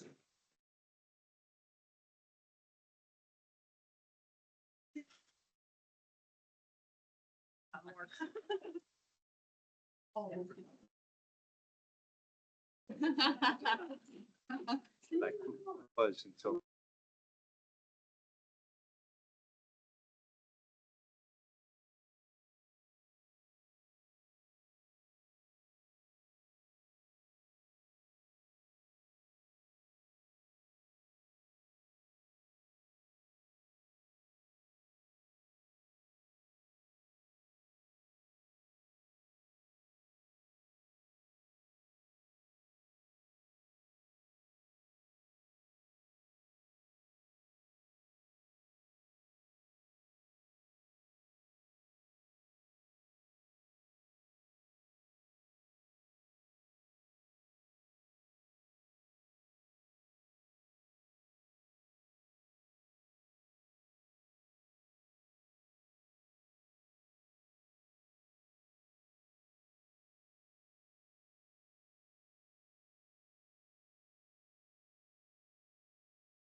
So welcome back, folks online.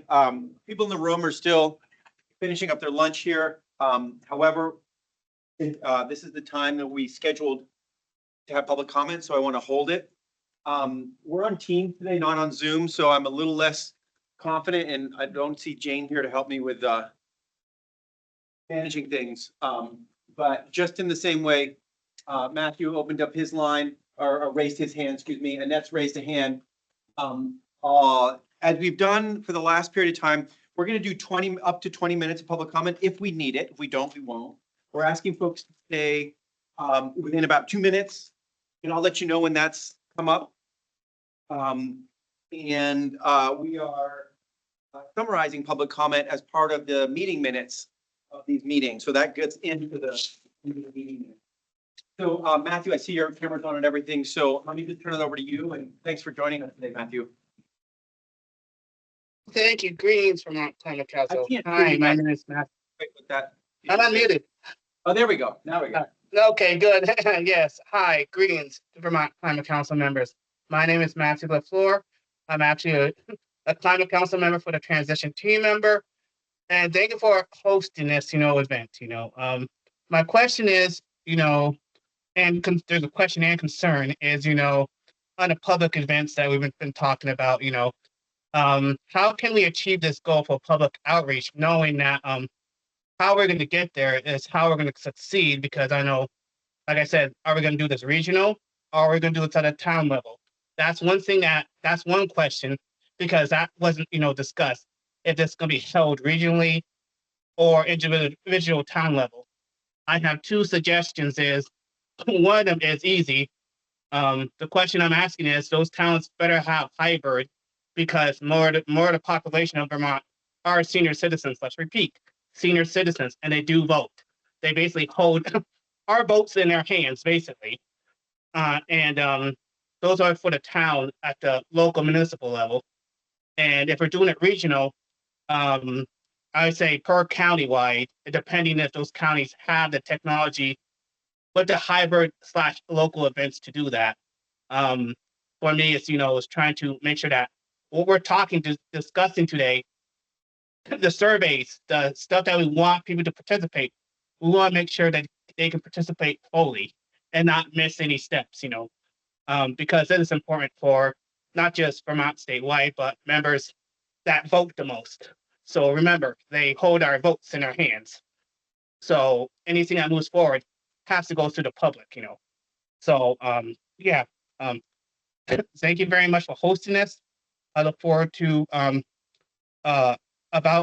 reading more about these public events, and please send them to me because I am a state member. So any events, I would gladly like to have those links and websites, etc., sent to me as soon as possible so I can get the public involved sooner. Thank you and have a great day. Thanks, Matthew. I really appreciate that. There's a couple of questions embedded in there. I'm going to hold on answering those questions just for a moment. I want to go to Annette or anybody else. And I do want to create a moment to actually answer some of, if we're able to answer some of Matthew's questions quickly. But before we do that, let me go over to Annette, who had a hand up. Annette, go ahead, please. Yeah, I'll echo Matthew's question. Be very helpful to know where the public events will be held. So I have 3 suggestions to offer regarding the public meetings. The first one is that I think it's important in the framing of requesting input to make it clear that the state of Vermont is already doing a lot. I've heard legislators, I've seen it in commentaries, oh, we're not doing anything. And I think you're all aware that the state is doing a lot. And so actually articulating that and detailing it in some way is worth a few minutes in the introduction to dispel this idea. I've experienced a lot of public meetings, specifically around the topics you're talking about, but over the years on many, many other topics.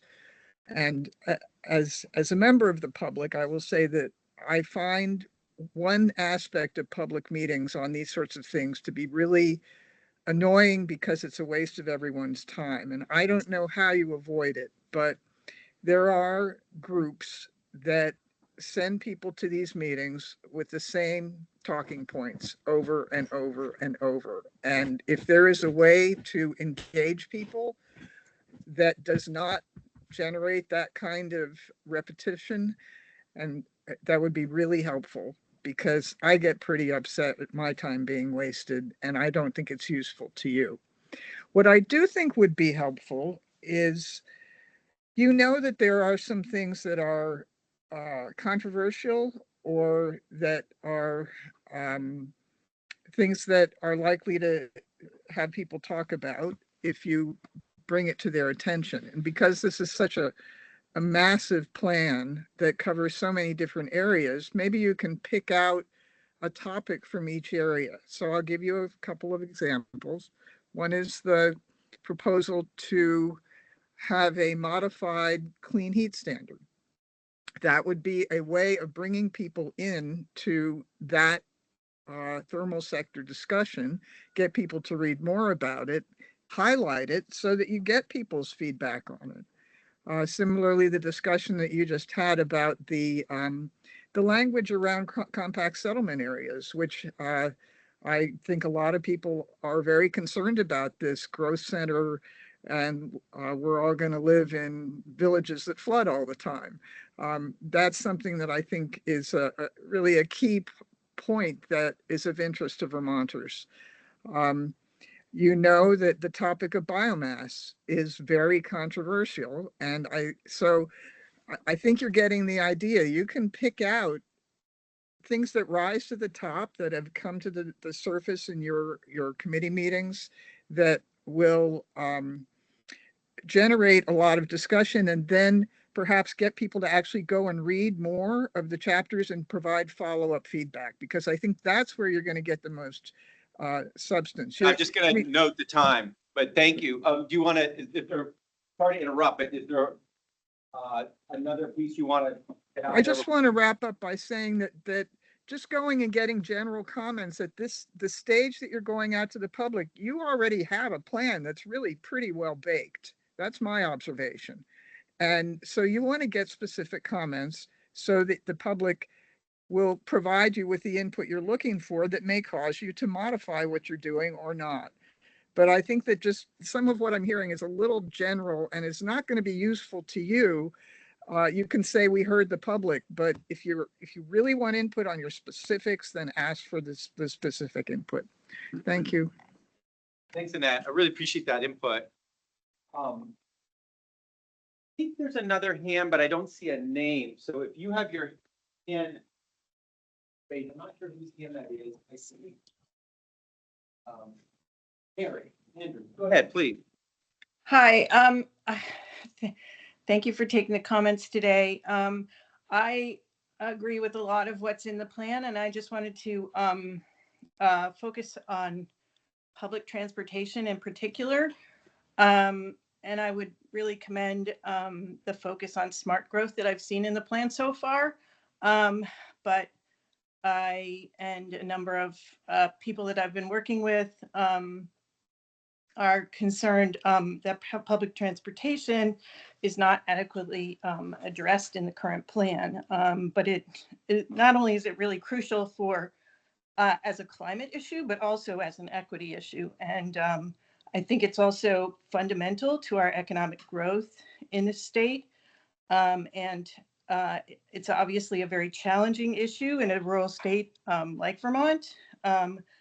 But from my perspective, that's not a reason to put off focusing on public transportation. If anything, it's really a reason to lean into the issue and to make sure that we're beginning to grapple with it. I feel very strongly that Vermont can't rely on e-vehicles alone to meet our climate goals in the transportation sector. And with our aging population, as somebody else already mentioned, I think it's going to become even more important in the future for us to develop ways for people to reach basic services, also people who are disabled and folks who don't have cars. So I do feel that we must prioritize finding money to support our current public transportation systems and to expand them. I think it's very important that our public infrastructure dollars support all Vermonters, not just those who use cars to get around. And that's all I had to say. Mary, thanks for those comments. Cheryl, Joy, I saw your hand up at one point. I don't know if it's still up. Well, I did take it down, but I'll just quickly comment. And thank you, Jane. Yeah, I hate Teams also. So I really want to just mainly agree with what Annette said, and especially, and also things that I heard about, the compact settlements and those comments and the discussion during the meeting. Additionally, what Mary said was really poignant too. So I agree with all of that stuff. I want to especially agree with only focusing on certain aspects of the climate action plan when you have the public meetings, because, and when you talked about sending materials out to people in advance, that's a really great idea, mainly on the controversial issues. So it's a lot easier to do the whole thing, but I think it's kind of, if you could just quickly go through that rather than spending the amount of time that is typically spent on the whole thing, rather focus on the issues that are controversial, biomass, liquid biofuels, transportation, settlement patterns, et cetera. And the flooding issues are really tremendous. So and with the changes to legislature, the changes to Act 250 and growth areas, that's really it's not working with the way our flooding is going. And so that's it in a nutshell. Thank you very much. Thanks, Joy. Appreciate the input. I can't see other hands. Maybe Jane, you see other. I'm not seeing other hands right now. I'll just, if you're having a challenge with Teams, drop a note in the chat, or you just want to unmute yourself and speak for a moment. We have a moment more here. And as Jane mentioned in the chat, this room only works with Teams. It will not work with Zoom, and that's why we are using the Teams today.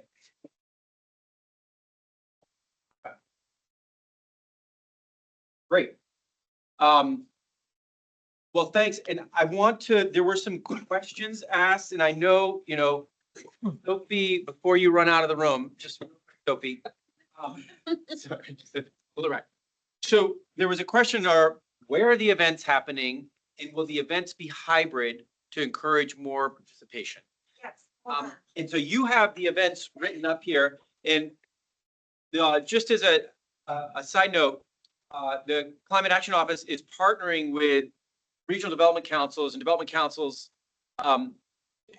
planning commissions across the state. So if you want to say a word about where this is happening. Sorry, I was just saying, I'm guessing that's probably not legible to the virtual participants, but I'm gonna read them out loud too. And just so everybody knows, this information, that's breaking news right in this moment. So it's not on the website yet. It will be, if not today, then tomorrow. For folks listening and the recording, that's climatechange.vermont.gov/calendar. So this list is of the in-person events. Again, we're partnering with the regional planning commissions to make these happen in some large spaces so they can accommodate folks. And Chris was trying to take a photo, but Okay, we're good. we'll put it back, and y'all will sign up here for the ones Yeah. that you're gonna come to. So that's what's gonna happen at your next break. Two events each, please. These are the in-person ones. Want me to just read them? Sure. Okay, April 14th is a Monday in Hardwick. These are all evening events. We don't need to say the date necessarily, but you can just say where, just so Okay. people have a sense of Okay, how. thank you. Yeah. Heinsberg, St. Albans, Bennington, Bellows Falls, they also know as Rockingham, Barry, and Rutland. These will not be hybrid events, and that's because we're gonna have 2 events that are virtual only. So there's gonna be a virtual event before all of these ones and after all of these ones, beginning of April, end of April. Great. Can I just want to build on what Sophie's saying.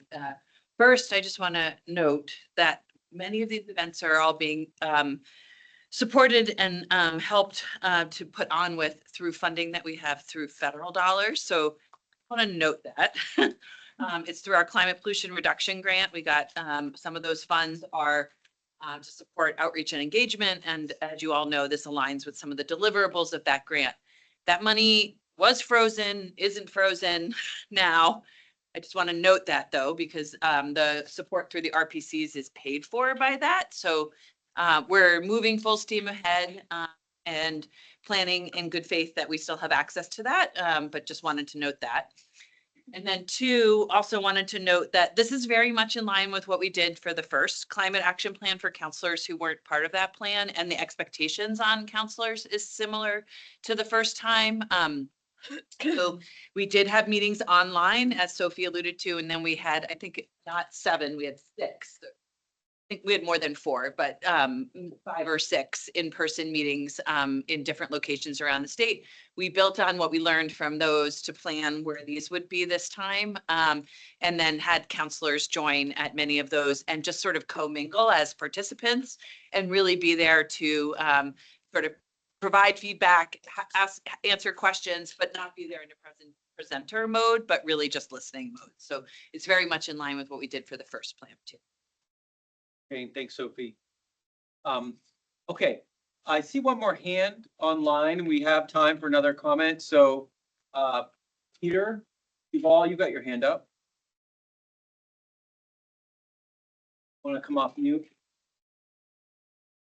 Can you hear me? Hi. Hi, Peter Duval. I was You about speak to up put the just a little comment bit, in Peter, because you're awfully quiet in the room.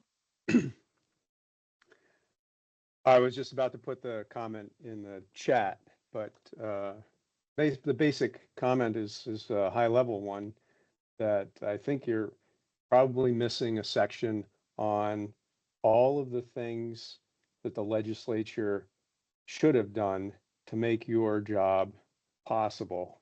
I think it's a pretty impossible task to try to take the status quo and in terms of economy and culture and technology and turn it into a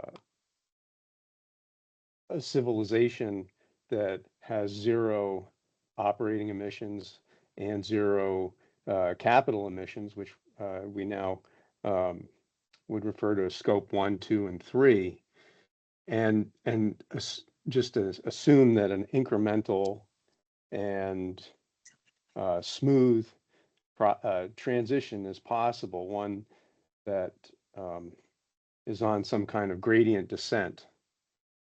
You just cannot take a ladder to the moon. Sometimes you have to pack a few people into a rocket to send them there. And this is one of those cases where the future is going to be so radically different from what we currently experience that it would be really good, I think, since the legislature punted its responsibility to the Climate Council, to punt right back and say, these are all the things that inhibited the work. And if the legislature really wants to accomplish something, it's going to have to be a different process. Thank you. Thanks, Peter. Appreciate that. I will note also that Earl Hatley, who served on the Ag and Ecosystem Subcommittee, writes in the chat that struggling with teams, and his comment is, please use Just Transition Subcommittee recommendations throughout the document, approve the recommendation to the Climate Council addendum requesting a study of biomass with a moratorium on new utility permits. Use language from ag and eco, not to water down. So thanks, Earl, for that comment. And we were gonna get to that. And There was another hand. it was a woman named Rebecca. But Okay. it went up and now went down again. So can I ask folks, if they're struggling on Teams, just do what Earl did and drop it in the chat and I'll read it off. So thanks, folks, for being with us today. All right, we need to swing back into gear here. We've got some work ahead of us. We've got a bunch of things we want to rock through here. I'm not particularly wedded to any order. Speaking of the agenda, I said the next piece would be rural resilience, if I remember correctly. Could have put out my agenda. Hang on a sec. I also want to note, like, if we do have counselors online, like Ryan, I know you're still hanging in there. Thank you for that. I think Dolly was there for a little bit. I don't know if she's still there. It's hard on a school day. Okay. Let's see if we're able to, now that we're sort of getting into more of a groove of answering our questions about this, and then the major surgery that might need to happen so this thing can walk at the end of the month as a draft. Let's go ahead and dive into, I'm sensing just out of efficiency that let's do this all together. And not split up. Secretary Curley's online too, great. These are the greens, folks. I'm gonna start passing some around. Why don't do that? Let me see if I have enough. You've got some. I have a whole batch, so. Could you grab any of the greens that are on the back there? And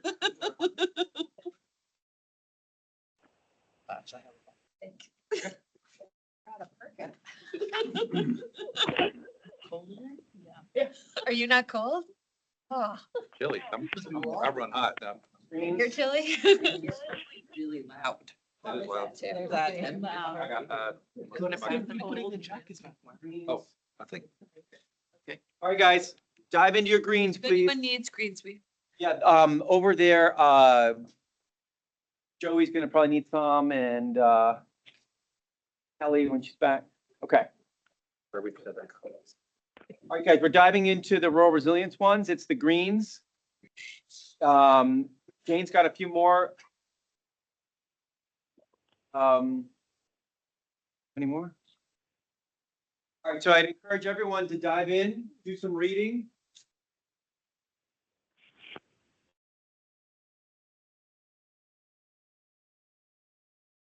Folks online, we're doing rural resilience.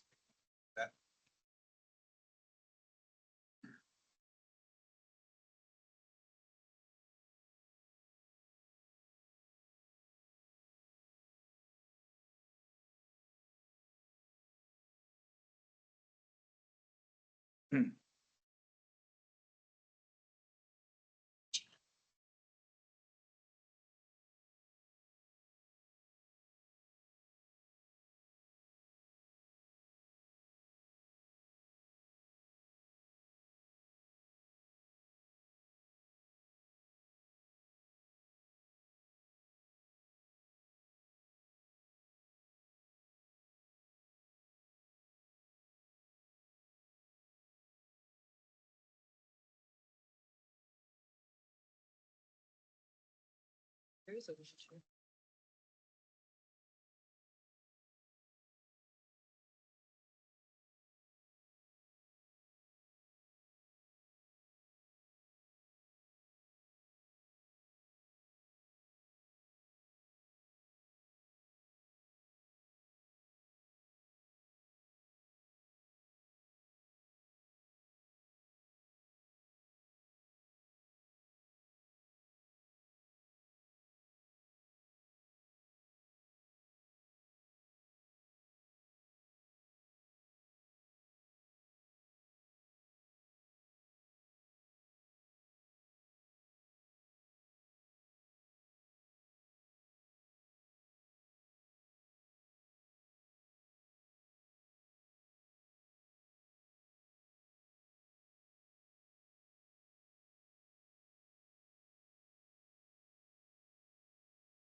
Hey David, the room's muted.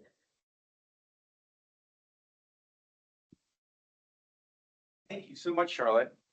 We were just getting going on rural resilience here, and I was mentioning that for the transportation flashcards may have been built on the wrong file. So when we get to transportation, we're gonna have to do a slightly different thing than the cards. But rural resilience, Andrea, who was here, chaired that. Chris was part of that subcommittee. Let's do our same thing. Let's see how it works.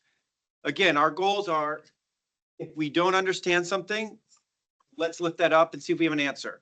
If we think something needs major surgery before it makes it out the door at the end of the month,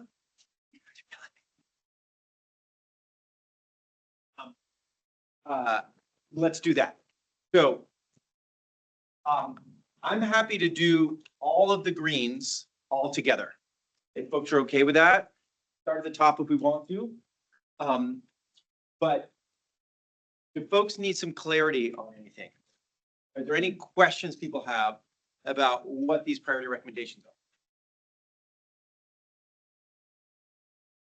are? I could use help interpreting number 14. 14, yep. Okay. Okay, so 14 is, real quick. Got 13, got 15, there we go. Provide funding for resilience equipment, supplies, and services that help reduce the health impact of climate-related hazards for income qualifying households needing extra assistance. Okay, so what is that? We don't have Alice, or Yeah, it was Alice. Alice was leading that group. Maybe Alice is here. Yeah, Jared was on there. Jared was part of that? Okay. He was logged in earlier. Okay. We can look. I thought that was like air conditioning. That's my recollection. Air conditioning, air filters, that kind of stuff. Say that there. It's Equipment, supplies and services doesn't. Okay. Jared, please, Jared. Jared, if you can unmute yourself and just go for it. Otherwise, if you're having a hard time, you can drop it in the chat. Yeah, can you hear me? Yeah, we got you. Yep. Okay, great. There's a more verbose definition of this in the notes I can probably find and copy and paste in the chat, but I think it's basically what folks were saying. It's it's kind of acknowledging that there are state programs and services for funding energy efficiency and climate mitigation in individuals' homes, and this is sort of a request for a parallel in the resilience sphere, including air conditioning, air filtration, flood-related issues, addressing mold, ventilation, those sorts of things, that it would be fantastic if there was support for low-income households for some of those types of supplies and equipments that people are increasingly needing in their homes to stay safe and healthy. That's really helpful clarification. So what if we said, Which number, Dave? Yeah. 14? We're on 14, sorry. In 14, why don't we use those kinds of words? If this is important, let's use those kinds of words, what we're talking about. So that there's, for folks who don't really know what that would mean, it's clear. Sounds great. Okay, anything else in that vein of like, I need some help understanding what's being proposed? Yeah, all the way to the end, yeah.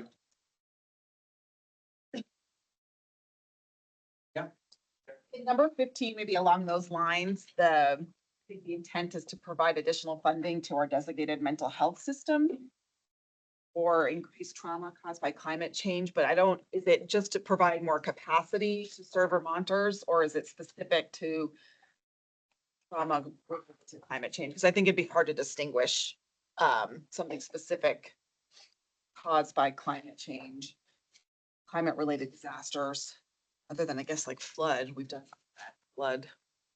Okay. Right, so it's a question of like, what are we really saying here? Are we saying there needs to be like a new program, a new something, or are you just making sure that existing programs have this capacity to deal? Okay.